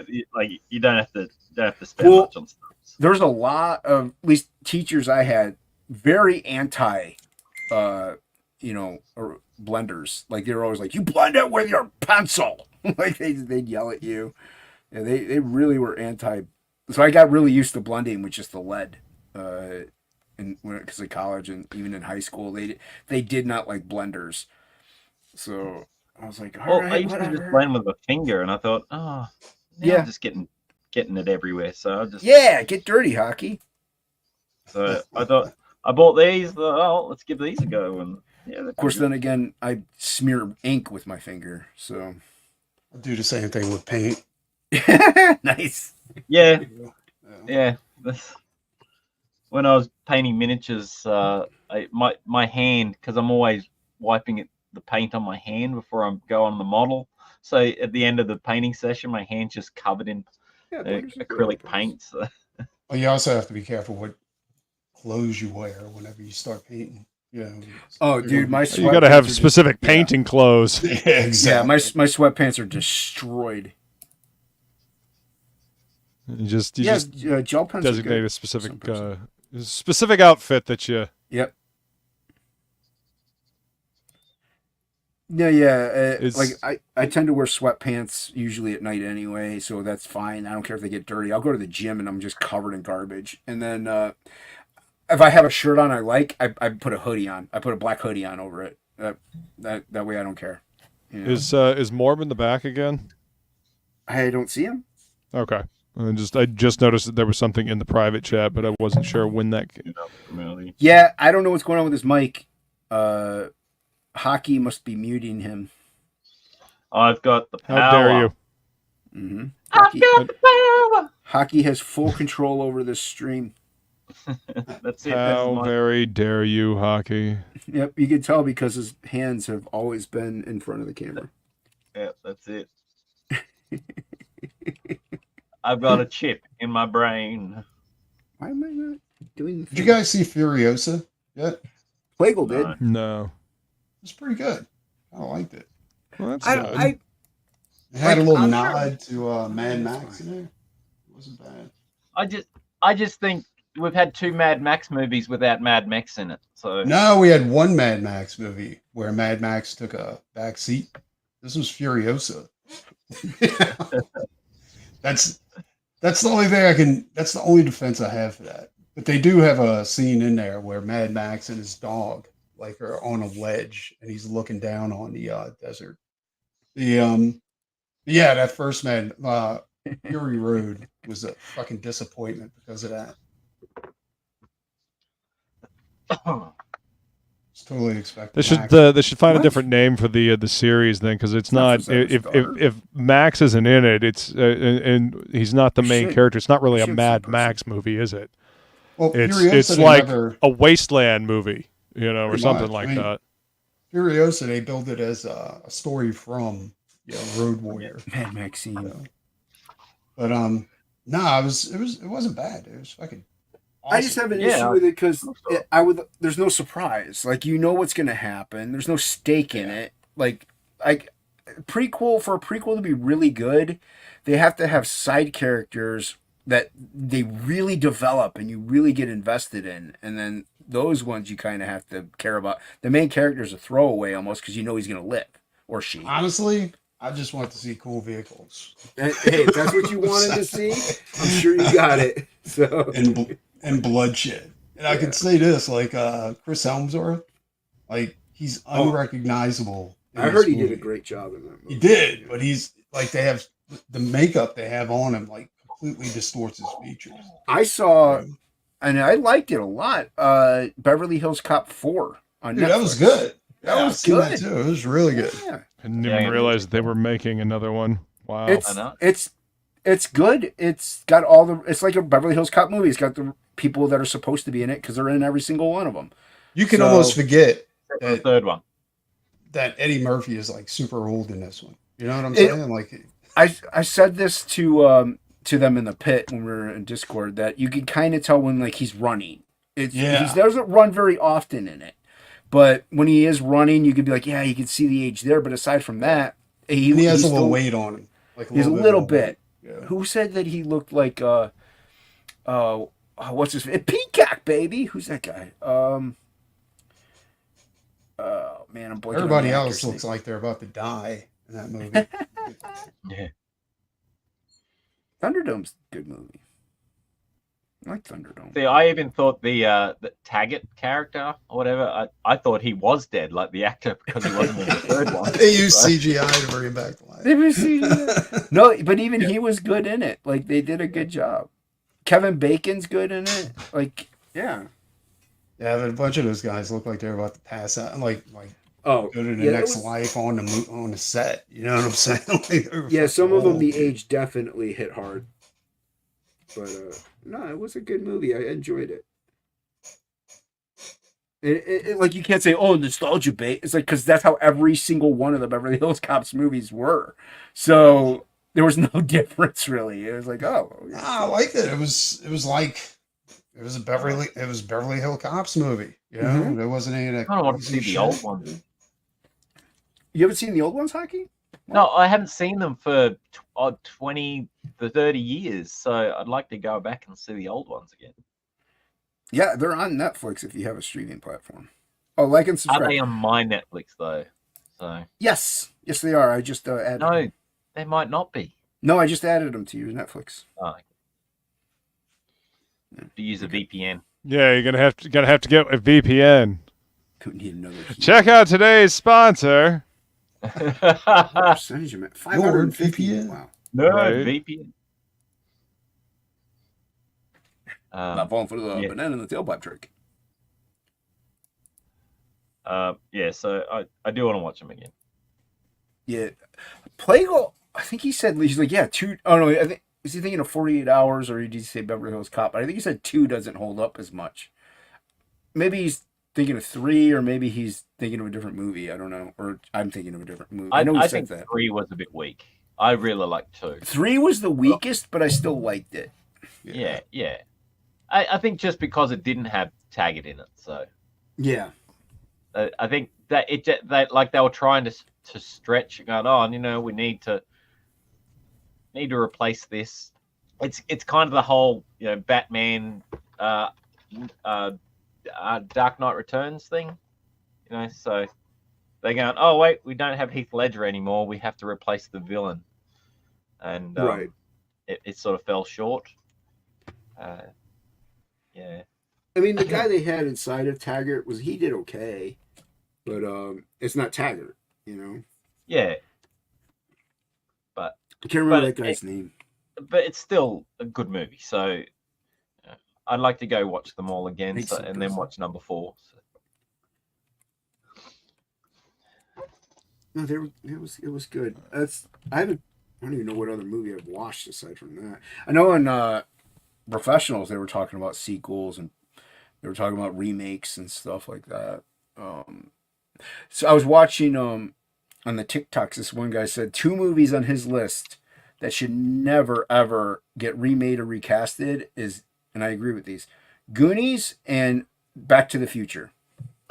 Absolutely, I can agree with I that. 100% agree with that. Yep. I don't think they should be redoing The Crow, but whatever. Well, no, but at least that there's other Crow movies that that's fine. But you don't need more Back to the Futures. You don't need to recast it. You don't need to remake it. You don't need more Goonies. You don't need to recast it. You don't need to remake it. They're good. I don't think they should be doing the Eric Draven Crow. They shouldn't do that. So many one, other Eric Crow stories they could hit. I mean, they literally could have just used the premise and made their own new Crow. But no, you gotta drag Eric Draven through the fucking mud and shit all over the character that Brandon Lee died for. Well, there's tons of other Crows. Yes, They there just are. dig into the mythology a little bit. You know what I'm saying? But it's too much work. Yeah, that it's one that doesn't need to be remade. And I know I've talked about this video before, but there's a channel called Supervoid Cinema that does a kind of a comprehensive overview of all the different Crow movies. That it's the video, I will warn you, is almost 2.5 hours long, but there is a lot of dumb shit that went into production as the Crow, and it's a good thing it never got made because holy shit. I'm glad Jason Momoa never made it as a Crow. He's a bit too beefy.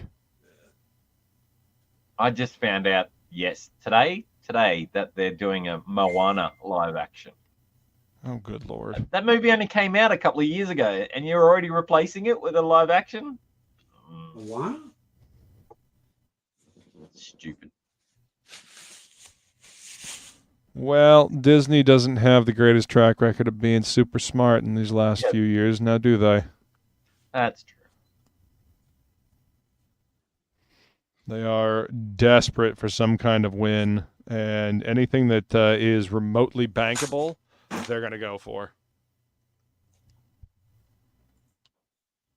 No, the Rock is coming back to do what's his name, and who else are you going to get really? And there's a sequel to it coming out this year too, apparently. Oh, for fuck's sake! Sequel. Yeah, I was going, wait, what? It's it was a story that kind of ended. I don't know. It's like You're they- allowed to make new things, Disney. You don't have to keep retreading the same ground over and over again. We've got the AAA video game space for that. Thank you. But they've done that for years anyway. There's a Cinderella 2. Why do you need a part 2 to Cinderella? You know, that was back in the 80s or something. So that you can make a direct-to-video cassette to sell to anyone that just likes the character Cinderella. I want to understand, like, doesn't Disney, like, if they take your idea and they run with it, and they make a movie, don't they have to give you royalties on that movie? They should. I think they do, because there was some artists talking about that with Lilo and Stitch, and because they had to ape his style for the movie, so they had to teach all these animators. He had to teach all these animators how to draw like him, and and I think you remember Journey to Atlantis? Yeah, that was Mike Mignola. Well, they were aping his style for that movie. Who's the guy that did The Nightmare Before Christmas? Tim Burton. Tim Burton did a bunch of, like, he worked for Disney for a while, and I think that's the way it works, because each one, I think that's the incentive for them to create. You know what I'm saying? Is that give us something good and you get a little bit of the profit, you know. But yeah, I think at the moment you're a name. Yeah, I think right now they doing so many remakes because they don't want to have to pay out any money, you know. Oh, the same strategy they're employing with the fan fiction of Star Wars that they've been perpetrating for the last few years. Yeah, pretty much. Rather than adapting the already established canon in the books, you know, stuff that people were familiar with. Now we're just gonna make up our own shit as we go along. Cool. How'd that work out for you? Yeah. People can't stand Star Wars anymore. Oh, really? I checked out on Star Wars a long time ago. Oh, dude, I actually forget that that Disney owns Star Wars until I think about it real hard, like I did just now, or somebody mentions, oh yeah, this awful new show that was put out by Disney on their streaming service for Star Wars. Oh, they're still trying to milk that corpse. I mean, wow. If you can't make money off of Star Wars, you're fucking retarded. With a capital R. Theoretically, they well, from what I hear, I guess the Disney has yet to make the money back that they spent on Lucasfilm. That's because they changed the $4 billion. Huh? They changed the rules of the universe, you know, and they went ahead and they decided to do their own thing, and take away everything. They ignored pre-established canon in favor of their own fan fiction. And apparently, if you have the Force, like, you automatically know how to use your lightsaber, and just comes with the Force because it's space magic. I still haven't seen number 9. Well, just so you know, the Force is female. Yeah. I kind of checked out when Leia never used any Force powers, and all of a sudden she could. Mary Poppins herself back into the spaceship. Yeah, that was. When I was trying to subvert expectations. Yeah, you subverted them right into the ground. Good job. Yeah, I'm just going, what? That was just stupid. That really annoyed me. I was going, she chose not to use her to follow the Force. That was her choice, and then all of a sudden you're making it. I don't know. Yeah. And Kylo Ren kept taking off his goddamn helmet. It was kind of ruined the villain aspect of it. Yep. But this is why we don't talk about the fan fictions. They're terrible, poorly written. I always wanted to read the old books. Someone said that the X-Wing series was really, really good. And it There's a follows lot of Red. really good series. I mean, the Heir to the Empire series. I mean, I haven't read any of these. These are all just like my Star Wars fan people that have been telling me. Heir to the Empire, the Thrawn series, which they did end up bringing Thrawn in. You talk about the Dark Horse series? No, I'm sorry, just the books. Novels. The Dark Horse comics were based upon the novels, though. Yeah. This Yeah. Dark Horse, oh my God, they killed it as far as aliens, Yep. Star Wars, and all that kind of stuff. Alien, Star Wars, Terminator, fucking Predator. Female. Yeah. Yeah, I want to see the new Alien movie that's going to be coming out. I want to Crazy see. Mad. What's up? What up, crazy man? Yeah, I want to see the new what is it? Plegel knows the name. Alien Resurgence. I can't remember. It begins with an R. I want to see that. Is it Alien Romulus or something? Romulus, that's it. Yeah. Excuse me. Hockey's ruining the stream completely. Dear Yeah, I apologize. You're I'll okay, go Hockey. get myself a cup of tea. Get a cuppa. I will. Get a cuppa. Get a cup of pizza.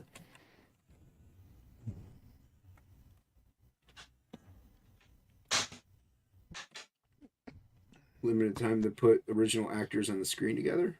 Oh yeah, with the Star Wars, yeah. Yep. Were we talking Well, about and that? you can thank you can thank reject roundhead Ryan Johnson for that. He chose not to do that in the name of subverting expectations. By the way, his movie Glass Onion, dumb as fuck. Yep. That movie is fucking stupid. Like it is, Yep. in my opinion, it is the type of movie that it thinks it's smarter than it actually is. God, I hate this movie. Like it just drips pretension and big words, but it goes nowhere and does nothing. Now I will defend a little bit. I enjoyed it because I do like murder mystery movies.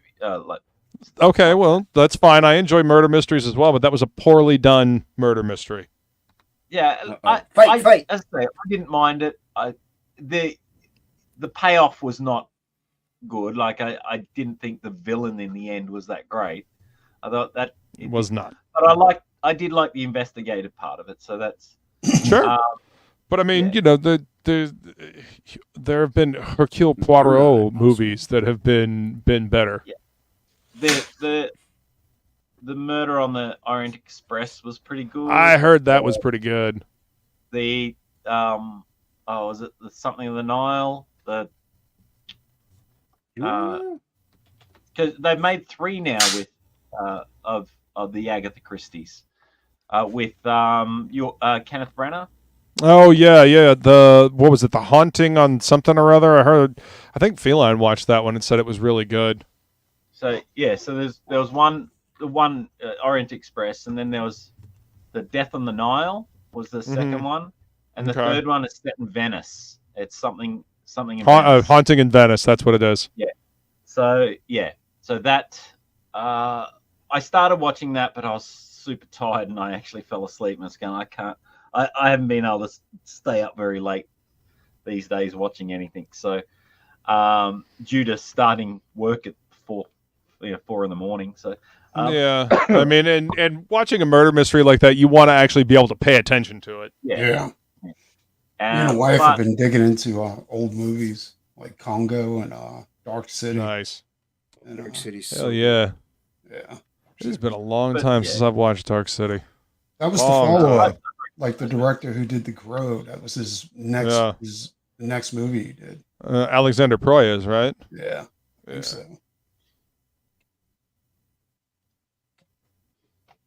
It took him forever to get that movie made too, because they had to go through the Hollywood political chain. Well, if I learned anything from listening to these Hollywood horror stories, producers are fucking stupid. They have conflicting ideas, and they, think that they're, much like, Glass Onion. Well, They that's think what they're they smarter said. than they actually are. He said the producers kept trying to change the script. I they were like, haven't seen the "No." second Glass Onion though. That were the one with oh goodness, I Was can't it think of another his one? name. The one who played Hulk, Bruce Banner, Hulk. In Incredible. Ed Norton. Oh, Ed Norton. Yeah, so wait, you've seen that's the Knives one. Out. That's the one I saw. The one with Ed Norton. I didn't see Knives Out. Yeah, no, I saw the first one, Knives Out. Yeah, welcome back. Yeah. Ultra. Yeah, Glass Onion is the one I saw, and I was not impressed. Yeah, no, I saw the first one, and I like that, but I started watching the second one, and I think I did get bored with that. So, yeah. Oliver's here. Hey, what's up, Oliver? What up, Oliver? Good to see you. Hey, Oliver. Okay, I will go. I'm gonna go have a cup of tea. Go get your cup.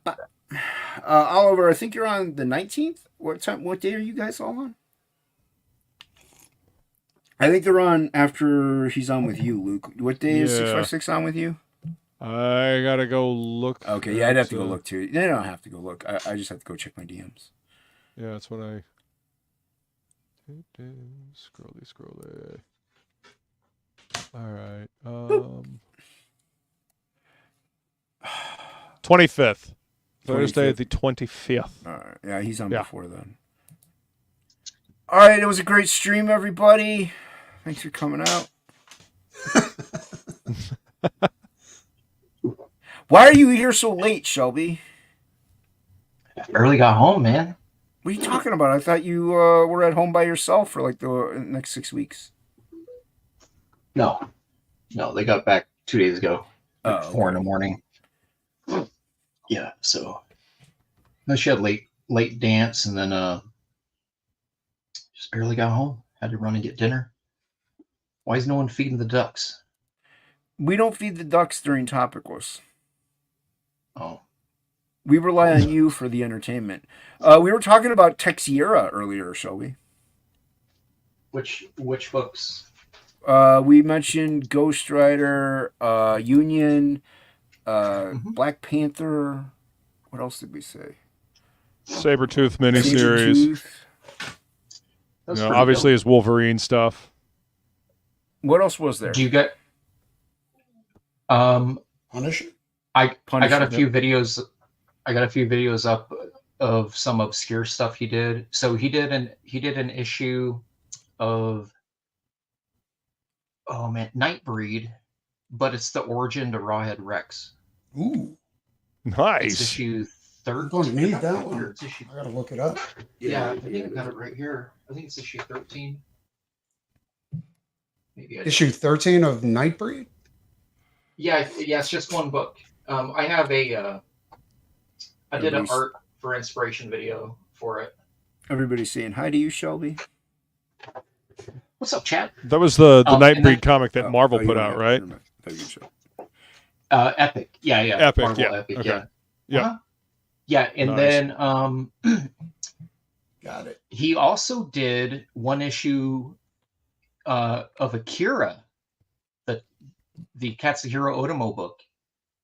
What? It's- Is that Yeah, the it's one like where a they had a 400 bunch of dollar- different artists through different pages or something like that? Or He did a backup in it, so I think it's the issue before the final issue, so it's super low print run.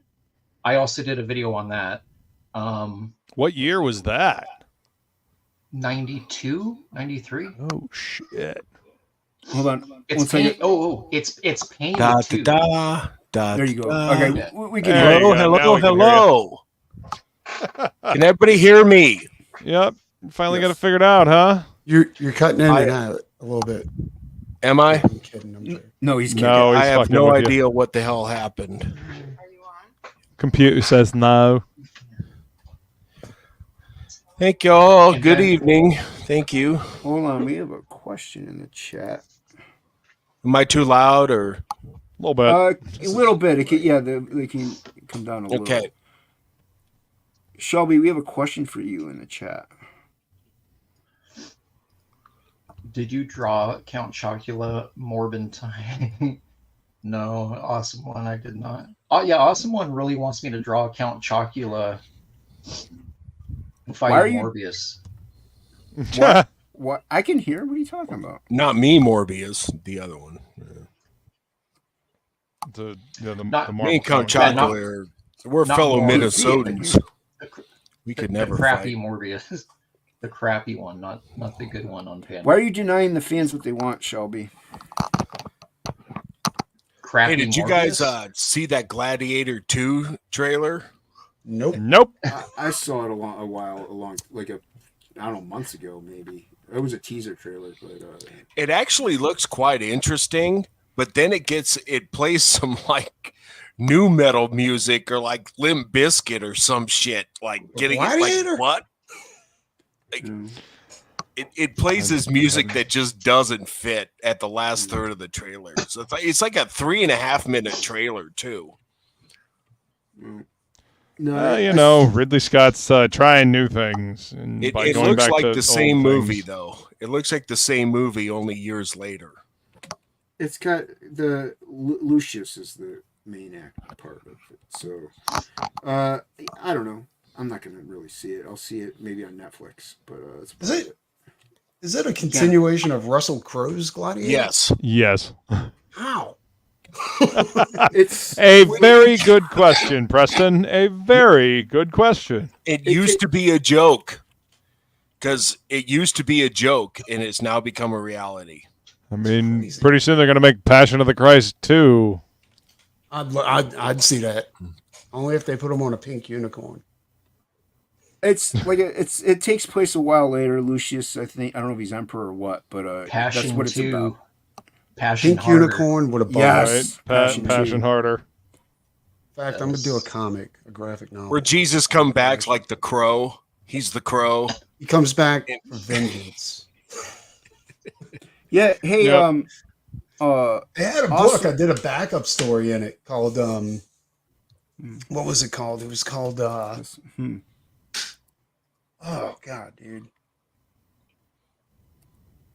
I gotta look it up. Let me look it up. It was crazy. Awesome one. Just PayPal Shelby money, then he'll be obligated to draw you Count Chocula. Do that. Send me money. Just send him money. Back to your Teixeira thing, the Mark Teixeira work. He also did really, really cool Maverick backup stories. That's right. Yeah. It was Maverick. Yeah. Remember those? Yeah, Marvel Comics Presents, right? Those were dope, Yeah. dude. Yeah. Like, those were really, those. they were God, drawn I really forgot nicely. about those. Also, some of his most important work was the Punisher books, the Punisher War Journals. Yeah, we Remember those? mentioned those. Yeah. Mhm. Okay. Yeah, the original, I really wish they would make an artist edition for Tex. But specifically for 1990 through 96, that era. Right. That would be dope. He's got so much good painted work. He has a fully painted Spider-Man one-shot as well. I think I did an art for inspiration on that too. It's a one-shot, and I don't think it's ever been collected in a trade, but it's 48 pages. It's saddle stitch, so the cover feels kind of, when those books that feel loosey-goosey, like the movie adaptations where they don't feel really secure. It feels I like had that one. I think I had that one too. Mark wasn't good at Spider-Man. He wasn't really a Spider-Man artist. He did a good job. It just I like his pen and ink. Spidey, yeah, his painted stuff's kind of. He just kind of throws webbing on the figure. He doesn't. I don't think he really thinks about it. That comic is called Jesus Hates Zombies, and I did a backup called Bobo the Clown. It was kind of cool because everybody was turned into zombies, so nobody was worshiping Christ. So, God lost power, and Jesus went back to save the earth, but he came back as a man because he never had his godly powers, because nobody was worshiping him. And also, I saw a spoof of Jesus coming back with a 45. He was like the Punisher, just. He had a baseball bat called Samson. Nice. That's even better. Panther. Yeah, that's another good one. Good call, Roy. Panther. I remember Black. Art Yeah, of there Roy was, has some good stuff on It Twitter. was I think it's it Dynamite was. Comics. Panther came out along lines of Vampirella. You know. Oh, okay. Yeah. Similar Shelby, type why costume. costume. Didn't Textra get a deal over at Image? Like, did he? Who's doing Vampirella right now? Is it Okay. what, Dynamite still, or Yeah. yeah? Last I checked, know. Christopher Does anyone Priest buy that? was writing it for a while, and it was pretty good for a little while, and then it kind of went off the rails. I mean, I So I have picked it the up one for a where while, but I Ethan- stopped reading it. Ethan did a cover. I have that one back in like 2019 or 2018 or something. It was a crowdfunded cover. I got the Luis Parillo black and white one that he did as well. yeah, I think Image Comics only they only really open arm invited type A personalities, you know, Yeah. and Tex. Okay, sure, most like nice guys weren't really in the cast. Like they're you know, you got chiefs and Indians. You had not very many chiefs, man. He's not a chief. He's definitely a work for hire persona. Kind of like Dale, honestly. I don't think you know Dale kind of slipped through the cracks as being an owner too. But Dale had the power to Hulk behind him, right? Like he had that huge series or something like that. Is that one? At the time, he was kind of I don't know. He was making some sales, and I think Pitt was far more popular than his Hulk stuff for sure. Like the sales and everything even showed it. But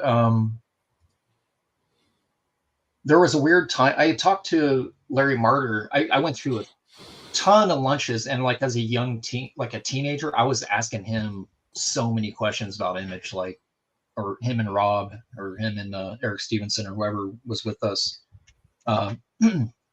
He was telling me that there was a point where Pitt was actually outselling Spawn.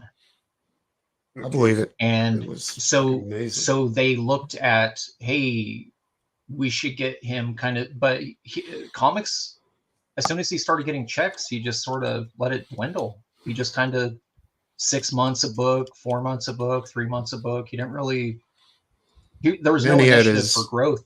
So I think his that they buddies kind of do wrote him off. issues too, didn't he? Like people from his No, band. that was all. like, That was doing all books? just him. That was just him.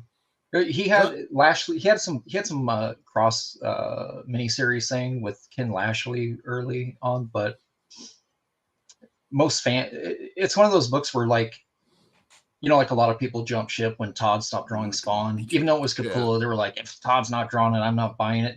Same thing with Pitt. Like those J. books- Scott Campbell and Danger Girl. There was a few Pitt books that like the covers were fucking amazing. Then you crack it open and it wasn't Dale's art. I'm like, what? Yeah. Those were the Ken Lashley ones. It was called Pit Crew. Well, they had Pit Pit Crew, Crew. Yeah. and then on a few of the main, like on the main title. That's why I was like, when they were thinking about putting a Pit omnibus together, I was like, I don't know, dude, because there was a few issues that were just like garbage in there. But you know? there was a lot of talk back in the day. So like you guys know, like Jeff Scott Campbell was the best-selling creator, but he was not an owner. He was outselling Jim on Gen 13. Those books were selling insane. I love Gen 13, man. Every month the books tripled in sales. 70, 150, 300. By issue 5, it was like, you know, It wasn't J. Scott Campbell? 450,000. Wasn't he discovered by Jim Lee? Like it was from a talent search or something like that? Or? Yep. Hey, get this. He was actually so way back in 1989, he won that contest, the creative video game contest in Nintendo Power magazine. Do you remember that? Like 88 or 89. Huh, no. So if you go back and look at those Nintendo Powers, you can find the whole story of him winning like all the awards and all of his character designs for a video game that it kind of looked like Castlevania, and it kind of had the Art Adams look to it, you know, very spongy. And then he actually was noticed Eric Larson, and Eric never pulled the trigger on getting him on books, so he ended up with Jim. Jesus But Eric Christ. Larson, there's fan art and pinups by Jeff of Savage Dragon that exist prior to Wildstorm, Wow. and nobody brings it up. It's just it's a weird thing, man. But I'm glad he got picked up. There's just But yeah, Danger Girl was one of those books that I stopped reading because, if he's not drawing it, I'm not as interested as I could be. Yeah, he got to hanging out too much with, in my opinion, he got to hanging out too much with people like Joe Mad, who were talking about they're able to make a monthly salary on just doing covers and not having to draw panel work, and the originals on cover itself are at the time like 17 to 30K, and their interior pages were selling for like they'd have to sell 30 interiors to equal that, so they all kind of stepped away from it. I think the original art market delegated their choice career-wise. Paid off I can understand. Those dudes specifically. Yeah. Well, Campbell is a cover artist now, so that's all he does. Yep. There's a part of me that still wishes he would go back and finish that one book he did that was completely him ripping off Hollywood actors like Seth Green and Jack Black and the Wildsiders. Yes. Wildsiders. Yeah, that was a fun little book. He completely abandoned that book. I just want to see it wrapped up. Right. I was curious to see where the story was going to go. We got 3 issues, and then it just disappeared. You got a 0, 1, 2, 0, 1, 2, 3, I think, and then you did a George Martin. Where y'all are never getting that last Game of Thrones book. I'm just gonna tell you that right now. You ain't never gonna get that book. 500 days. And, forget about it. His ass will drop dead of a heart attack before he writes that book. Who invited Shelby? Well, it did take no one. It took Tolkien 17 years to do Lord of the Rings after The Hobbit, something like that. I don't know. I told Jason I was Billy. George R. R. Martin is not Tolkien. Clever. But The Hobbit was never supposed. It was supposed to be a self-contained story. Like there was not supposed to be a Lord of the Rings to follow it. Like and subscribe. Yeah, The Hobbit hit so hard that people were just clamoring for. So, but that was 3 books in 17 years. So, and George Martin started these Game of Thrones books, these Song of Ice and Fire. How long ago? Well, he started Game of Thrones in 95, 96. That was the first book. Well, yeah, but this whole story, the Winds of Winter is supposed to be the last book to wrap everything up, right? Never going to get it. Nah, you're not going to get it. The motherfucker's rich now. What's the goal? He's being paid too well to write Elden Ring lore. I remember meeting him in person and Kevin J. Anderson in person at a baseball card show, of all things. They were sitting there trying to hawk books. Nice. And Kevin J. Anderson was already writing a few Star Wars books because my buddy, who's the huge Jose Canseco fan, he brought a couple of those books to get signed by Kevin. But I remember meeting them, and those dudes were just like crickets, dude. No one at that card show was having it. They were like, writers, we're here for Mark Grace rookie cards, bruh. Well, I'm here. I'm here to talk. Let's talk sports, Shelby. Let's do it. Yeah, sports ball.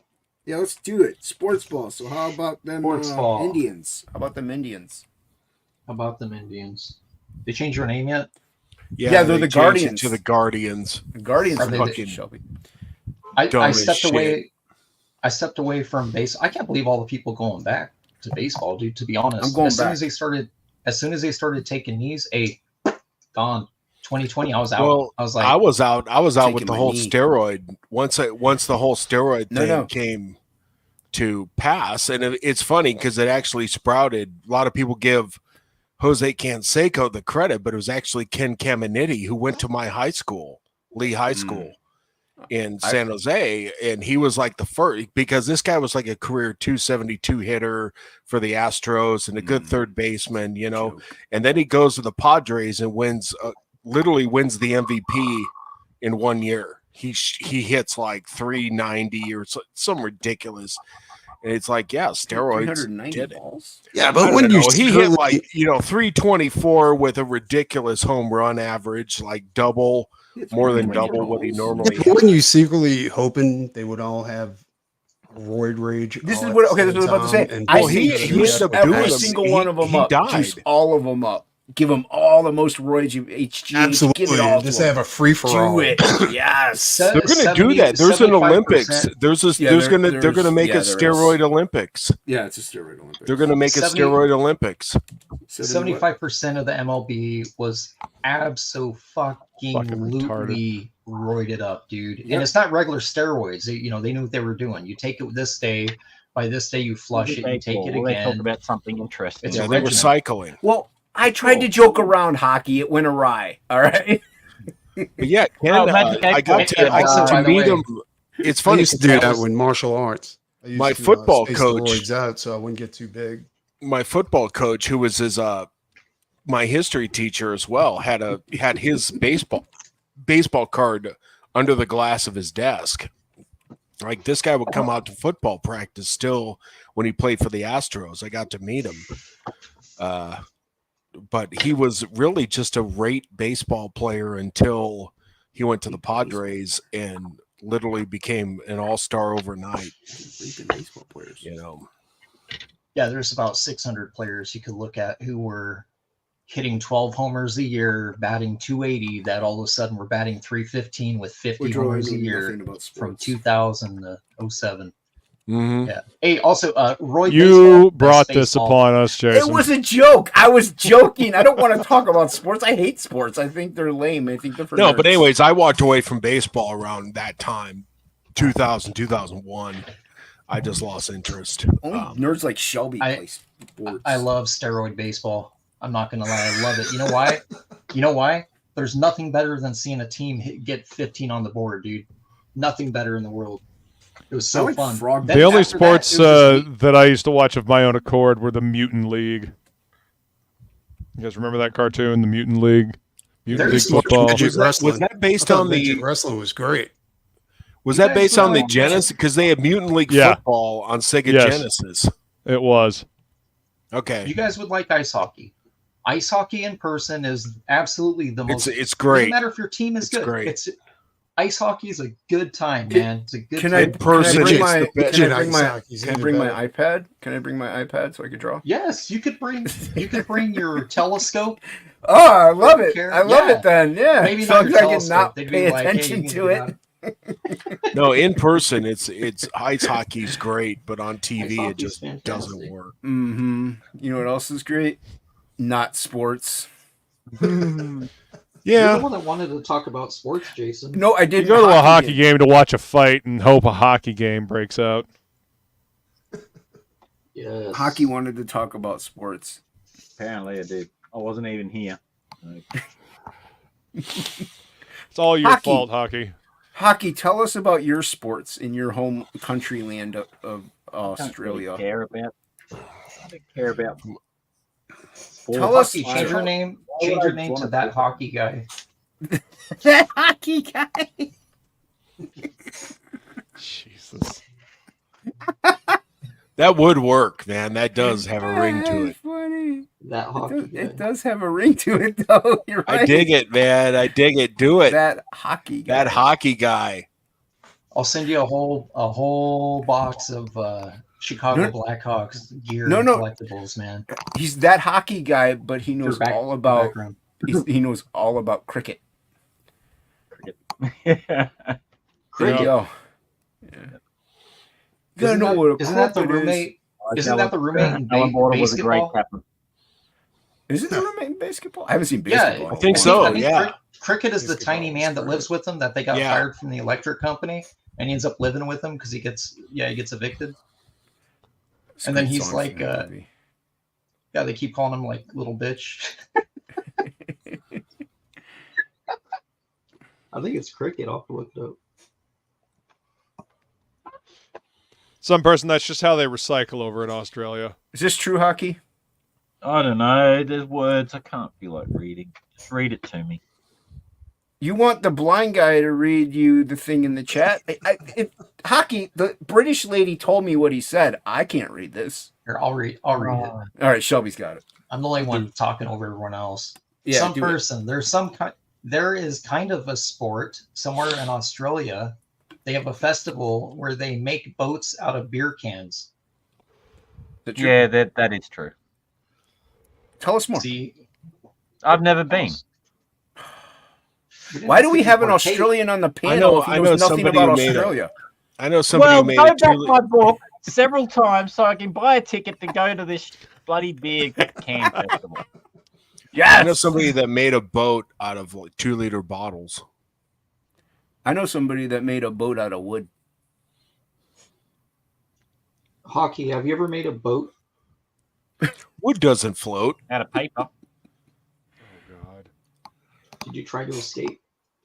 Wood doesn't float. That's it. But it went down the drain and the clown wouldn't give it back. Is that an It reference? Oh my goodness. Oh my Lanta.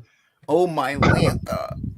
Hold on. I think I might. And we got to give our thoughts to Jimmy Reyes, man. I guess. Why? What did he do?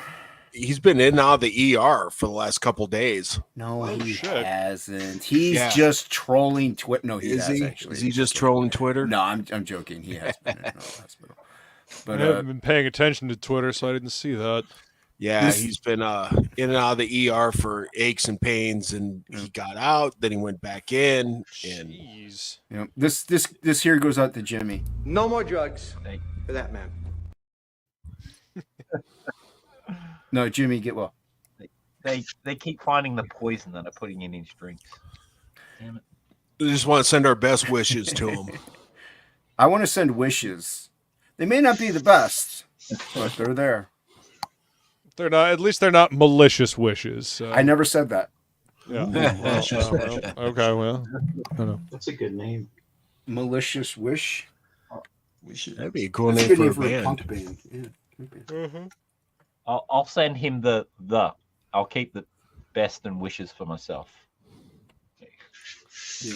Hockey sends Jimmy Reyes art, DragonRage.com on Indiegogo. Back it today in front of my comic. Worst wishes. Can you imagine if that was a thing? Make a malicious wish, kid. Right.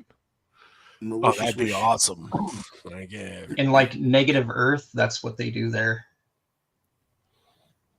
The kid's like, you know what I wish? I wish Johnny Depp was dressed up like a pirate and then breaks my grandma's arm. They're like, we got a surprise, Johnny. Here's grandma. What my brother should have wished for instead of meeting. Make it happen. He wished for Rob Liefeld and they delivered. No, he wished for Stan Lee and they delivered Rob Liefeld. Oh, he wished for Stan and they gave him Rob instead. Well, we got Stan, but for like 5 minutes when we were supposed to have a half hour. Oh, okay. And then Rob, like they were like, "Hey, do you want to meet Rob Liefeld?" And he was like, "Yeah." So they took him to see Rob Liefeld. Yeah. Just hand him off. Pretty much. I mean, he went behind the image booth and went and Rob was stopped signing. He wasn't even supposed to meet Rob. Rob knew nothing about it. Stopped signing. Spent time with my brother. Talked to him. You know, it was really nice and cool. Gave him some advice on drawing. So yeah. So I mean, I have a good opinion of Rob based off of that. Yeah. I'm not a fan of his artwork, but based off of that, aside from how he treats Shelby, poor Shelby, used and abused by Rob Liefeld.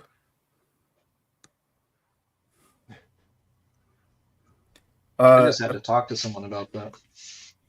Apparently, Edwin the Ace is saying, Shelby. Hey, what's up, Ace? His campaign closes kind of soon. Is it 11 days?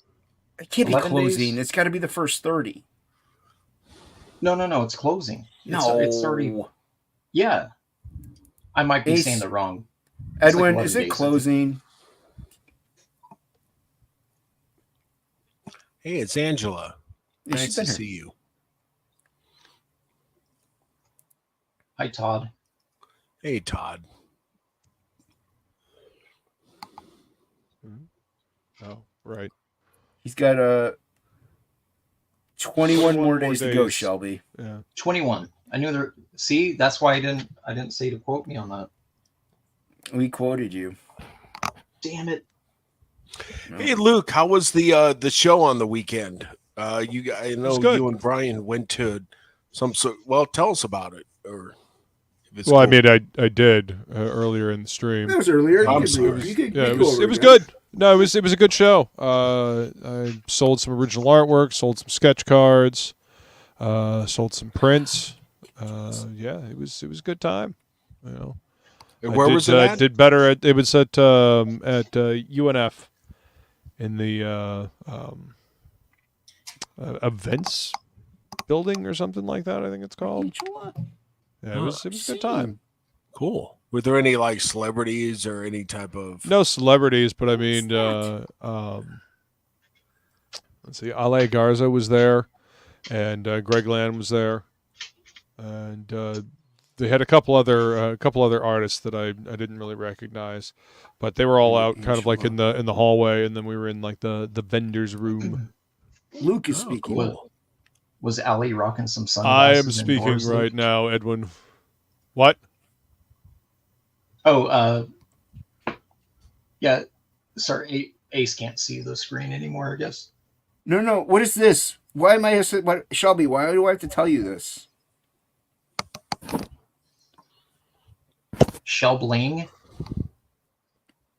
What? Is Angela? Did Angela do acid? Drugs.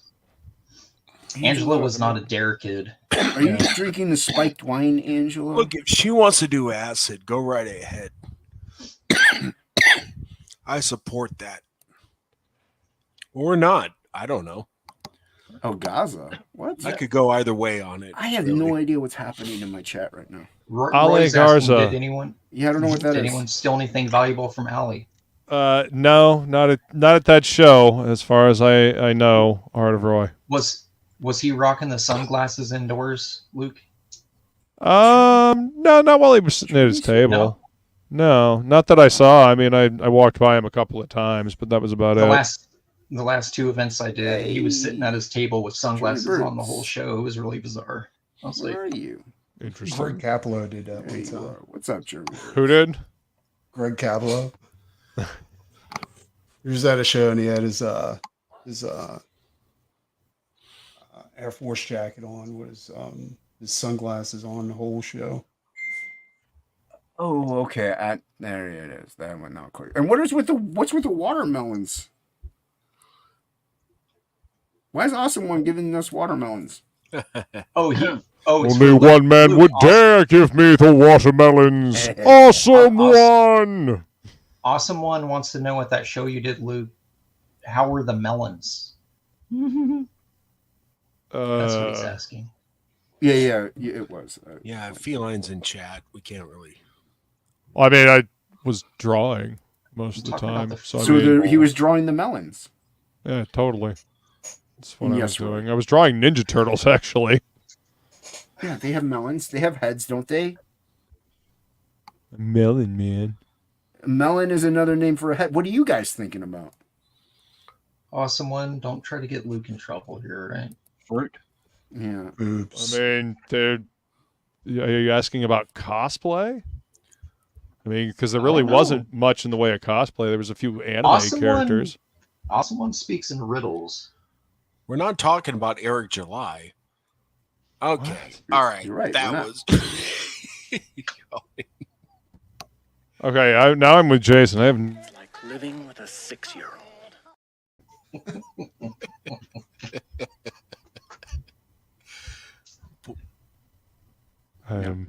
Someone had to say it. Confused. How are you guys doing on your work for the auction? How are you guys doing?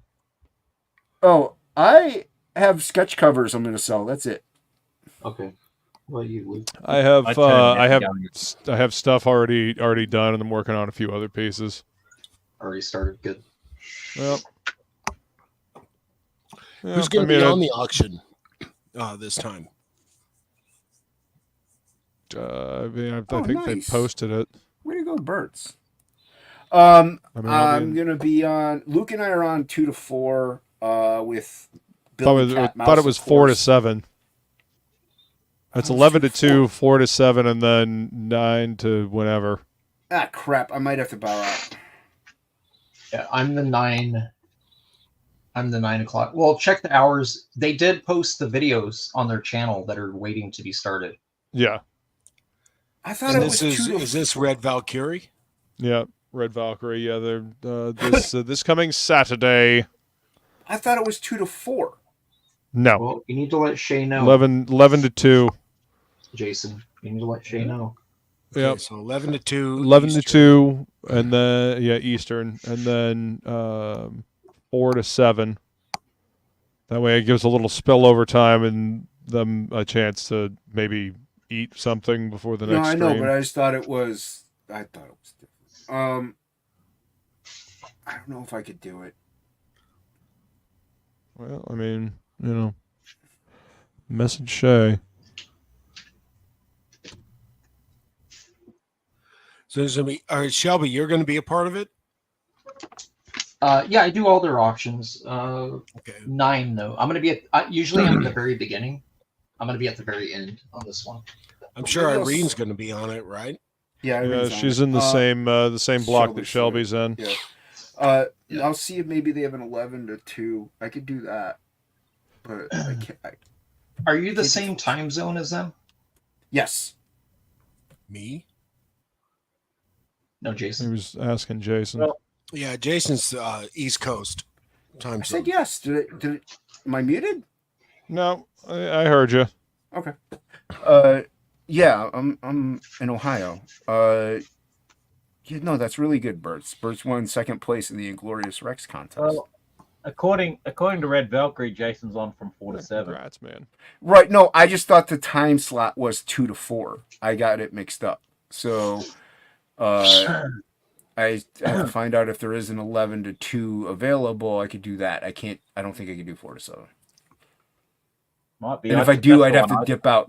What's that, Hocky? There might be. That's the one I turned down. Was the 11 to 2? Okay, because I could. How many do they usually have on? There's 6 on there though.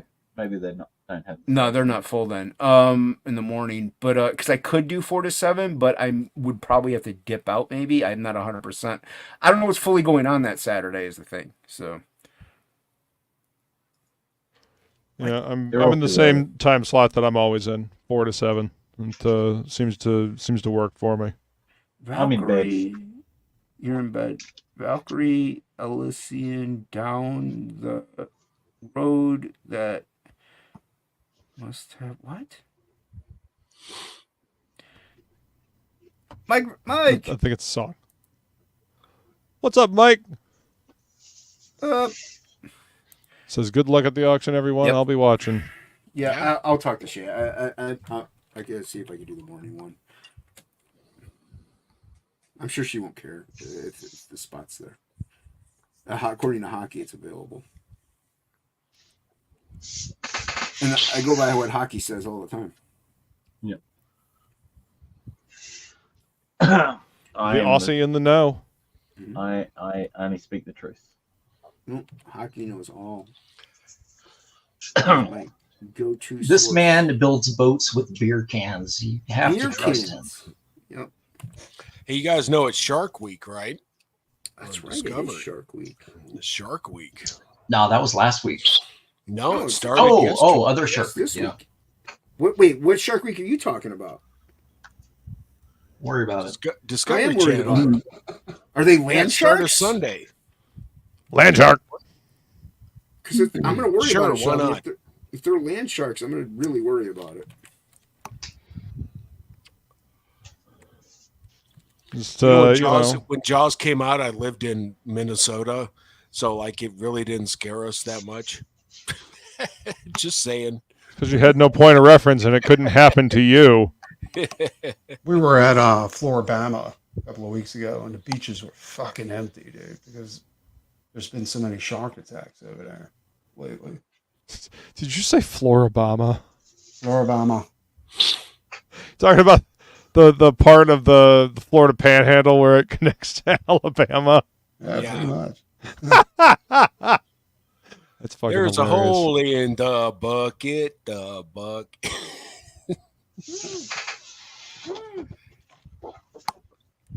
I have a friend that lives in coastal Carolina, and there are times around this time, like they get their arms ripped off by bull sharks that hang around the pier and stuff. Bull sharks are goddamn incredibly crazy ass creatures. Yeah, they are incredibly aggressive too.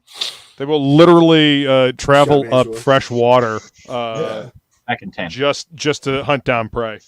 That's what Jaws was based on. Just to steal your car. Jaws was Peter Benchley wrote it based on a story from like 1906 where this bull shark went up this river and just was railing on people and killed like 3 people, I think. I think even more. I think like 6. I think it's like 1911 or something. I can't remember a few years ago, like they had a Shark Week on Discovery Channel, and they had these divers and the cameraman like stalking this bull shark. Bull shark turned around and ripped their ass up, dude. It was crazy. What? Hey, welcome from Thailand. Hey, what's going on? We love metal too. We do indeed. Well, 2 of us do. So and 3 of us. Preston loves metal. I love metal. What are you talking about? I don't know. I didn't know if you love metal. There was a question. I thought I saw a question. Dude, they tell you metal is huge in Asia, man. It's like metal is a universal language. Yep. Hockey, are you drinking Yorkshire tea?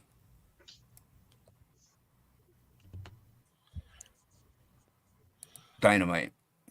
What's Yorkshire? Is that like one of those hobbit towns in England or something? Hockey, you're muted. Hockey, I'm gonna unmute you. Where are you? Can I unmute Hockey? I can't. If Hockey muted himself, no. Well, Luke sang yes. in bands, and Preston played. You played in bands, right? Yeah, long time ago. Yeah, me too. So I do still have the Sing Along of Doom. It will come back. I promise. I know I've been saying that for a while, but it will come back. Yeah, you don't do that anymore, do you? I haven't done it in a long time. I've got a bunch of junk in the way of my studio, so I don't have the room to do it currently. So it's not a vocal problem. No, it's there's too much junk in the way of my fucking studio, and I don't have a place to actually do the show. Because I really do miss singing. I mean, I've been working on a bunch of stuff too. You know, I'm working on the book. Working on. It's the worst. Like, I haven't had a chance to touch any of my guitars in a while. That's how it go. But I miss it. Shay, there you are.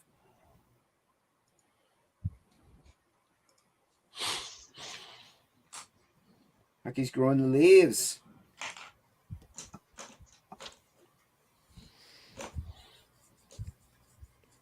Awesome one says my mosh pit years are behind me. God, I used to love the mosh pit. Yeah, my Pantera days and Slayer and shit are way, way, way back. I have a photo in a box somewhere of me coming out of an underground metal show dressed as the Crow. My nose is bleeding and I'm smoking a clove. I'd been in the pit and somebody started crowd surfing and I got a boot right in the face and it made my nose bleed. Remember cloves? Yes, people still remember cloves. Cloves are used very heavily to re-roll for blunts and stuff. Yeah. They still do that. Or those Dutch Master cigars. It's Black and Milds. They do it. It's called the Freaking of Black and Mild. Yeah, Black and Milds, yes, but he's talking about Swisher Sweets. Swisher Sweets are designed. They are some of the most disgusting cigars you will ever taste. They are. Like, they are fucking foul. They're You are not nasty. supposed to smoke them. You are supposed to turn them into a blunt, and to do anything else is a crime against nature. It's like trying to smoke Lucky Strikes. Yeah. Filterless Lucky Strikes. And Silver, yes, they were Dejarum blacks. I mean, I was dressed as the Crow, so I had to have a black cigarette, of course. Yeah, that's pretty surprising, Roy. I know Matt Burke, he is vocals. Oh, Matt's good. Yeah, he's got That's a bunch. good. Yep. Yeah, everyone go subscribe. Metal Movies and Brewskis. I love his channel. It's really good. He sounds He's like good the dude. Soil Work guy. What's that, Preston? He sounds like the dude from Soil Work. Yeah. Nice. But yeah, he does just streams and does commentary, talks about pop culture and movies, and yeah, he did a Hellboy one recently. Really good. I'm kind of intrigued by the Hellboy, even though I hate the makeup. If it is based on the Crooked Man comic, I've done some research. I think possibly could be cool. Low budget. I still haven't seen that that Hellboy. Was it a trailer? Yeah, it's a trailer. Yeah, no, I It's still only haven't seen 30 it. seconds. We could probably check it out. Just Joe sings. It looks like it's gonna be pretty good. I mean, I want to see it. People said the leaks were pretty good. Again, it really has the new Evil I know Dead. Shelby's out. You know how they've done the new Evil Dead movies? It kind of has that feeling to it, but I'm not a huge fan of the new Evil Dead movies for some reason. I don't know. I enjoyed the TV series that they did. I loved it. Yeah, Ash versus. Yeah, Ash versus the Evil Dead. I thought that was a nice blend. It was some good horror. Shelby, Mike McMahon has a question for you here. We got to read it. How many pounds of art? Probably 3. What are you 3 slacking rounds, for? Why are you slacking? It depends. He's talking about 3 pounds per round. How many pounds? Why are you slacking? How many pounds of $1 bills am I going to get? that all delegates how many pounds of art. Dollar bill, sir. Shelby PIMP. Stingies. Wearing a rock sweater. Yeah, I got. I'm wearing a few Batman pages. shirt. I am. That's what you're wearing. I am wearing a Viking shirt with a prayer to Odin on the back. It's the first shirt I saw, so I grabbed it. I'm wearing green underwear with pink pigs. Yeah, there we go. Let's get this stream going, son. That's what I'm talking about. People are sliding out of their seats. Wearing thigh-high socks, and I'm shaved from the waist down. Oh, you're welcome. God. It was horrifying, and I hate you. It's almost as bad as the beanie weenies with mayonnaise.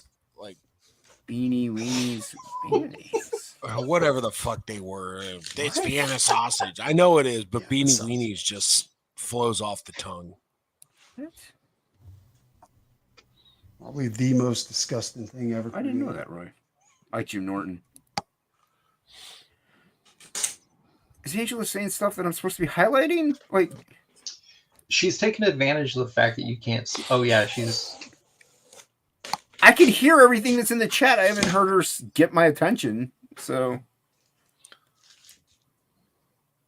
are they TMNT underoos? No, it's Todd McFarlane trying to sabotage everything. What we're trying He to could build. just come on the panel. I don't know if he has the link, but are they Teenage Mutant Ninja Turtle underoos, Preston? Silver wants to know. No, I don't. No, they're not underoos. They're done. When's the last time they made underoos? My wife got them for me as a joke. Like it was. I remember those when I was a kid. Like it was the one with the pocket on the inside to hold your sack. Yeah. And I'm like, holy fuck, these things are comfortable as fuck, dude. So I just kept wearing them. That's funny. Yeah, I don't know. Do they feel cradled and comfortable? Yeah. And each. So I bought a few pairs afterwards. I bought a pair with like aliens on it. And, aliens having sex, black pair, and they glow in the dark. And then another pair where it's like just a constellation of stars where each one is like stars having sex. Oh, And they all come with a little story with the Right. packet. And on the back is Uranus, right? Somebody had to I say have it. no idea. I never checked that. I was just like, these are the coolest. I wonder if they make things plus ever. size underoos. Super comfortable too. I don't know what they're called. Yes, wash them first. Might have to end this soon. Shelby, why do you come on so late? You always come on, and then I have to like end it within 20 minutes. It's what I do, man. You Ridiculous. said that as if you know how this was. You knew what this was. You knew what this You was. knew what this was. I don't think you came on that last week, right? Or did you? I can't remember. There was a show last week? There was. I don't pay It's on my channel. We talked I about think I did. stuff and Thank you for dropping the links, everybody. Appreciate that. I'm going to turn off speech chat now because that's insanely annoying. yeah, thanks for the links, everybody. That's great. Yeah. Hockey, are you back yet? I think he's taking his shit. No, he might be going to get his kid. Right. We can go around. There's only like 2 people on panel. Or Hey guys, sorry I got in late. I had technical issues, but you can check me out on Morb357 on Twitter, and definitely check out the Mercenary Guild at themercenaryguild.com. Costs you nothing to sign up for the mailing list. And tomorrow I'll be streaming on Shattermare Media on YouTube with Brian and Kyle, and we might have some other guests. So check us out, and that'll be at 5:30 Pacific time. there you go. Go subscribe, everybody. Shelby, hold up your papers. That one. And I also got my. Oh, you want to see the pieces I'm gonna have? No, We got 3 rounds, right? 3. I'm gonna show you anyways. I don't want to see him though. So I'm just gonna show them real quick. There's a Supergirl. Fine. Yeah. I did a very dark Vampirella. I haven't shaded like this in a long time. Yeah, what's up with that? You pounded in those blacks. And then I did. Yeah, And Voodoo. I saw the Voodoo one. Didn't you also do what's her face? Zealot. I already sold it. Nice. Yeah. If I was like, yes, you still got time Nice. to work on more stuff. Nice. All right, and then a secret piece here. Let's see if I can't not show it. Let's see. Can you see that? No. Yep, I saw that. What is it?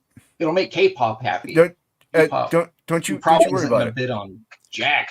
Don't worry about She's it. like, you should do a print of this, and then disappears.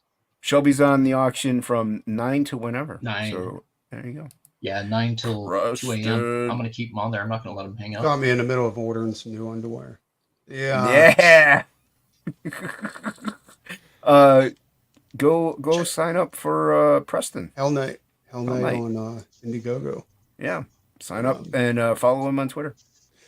You won't Nicky the regret it. Pipe on Twitter. Yeah, there you go. Cool. Coming on, Preston. Hockey. Everybody go back. Curiosities and Oddities Emporium. Press Hockaday, mate. And You knob. You knob. you knob, mate. Yeah, go sign up and back it. And blah blah blah. Yeah. Shelby's a knob. Luke. This is what I was working on tonight. Nice. It's Make it. kind of a revisit of my Venomous Vixen Fragtober piece that I did so long ago. Yeah. And that's so- sick. Yeah. Thank you.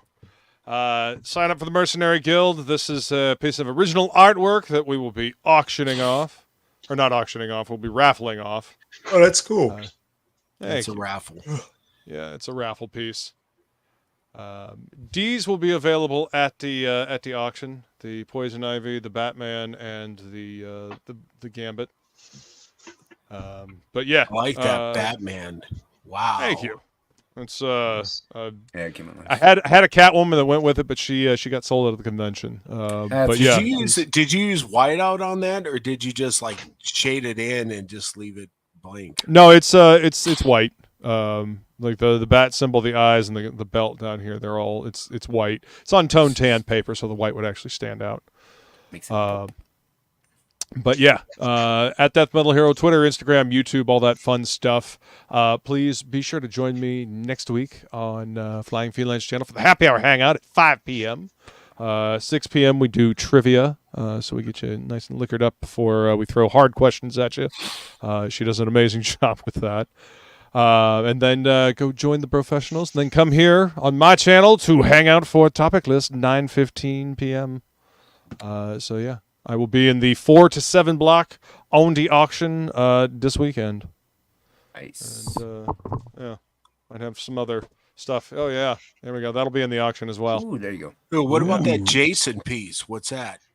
That's a piece of original art. That's what I made prints with. It's actually a gift idea. I maybe hit. Yeah, hit me up, that. dude. Yeah, it's 11 by 17. So yeah, this will be this be on faux sale tomorrow or this Saturday. Yep, check it out. Yep. So that's me. That's the Possible Frog G2 cover. Nice. There we go. So you gotta print it up and ink it. You have it. That's ASM 300. Love it. What 300? ASM 300 homage. I love it. No, there's no ASM 300 homage, Shelby. There's no variant. Yeah. There's no Shelby Robertson variant cover. That's the cover drawn by. Not yet, anyway. Hey, Hocky's back, everybody. Yeah, been here the whole time. He's just been ignoring me like normal. Hocky already showed his book. We already took care of it. He's done. Yeah. Till the next time we see you, we love you. May you get high, may you drop ass, and may you get laid and all that good shit.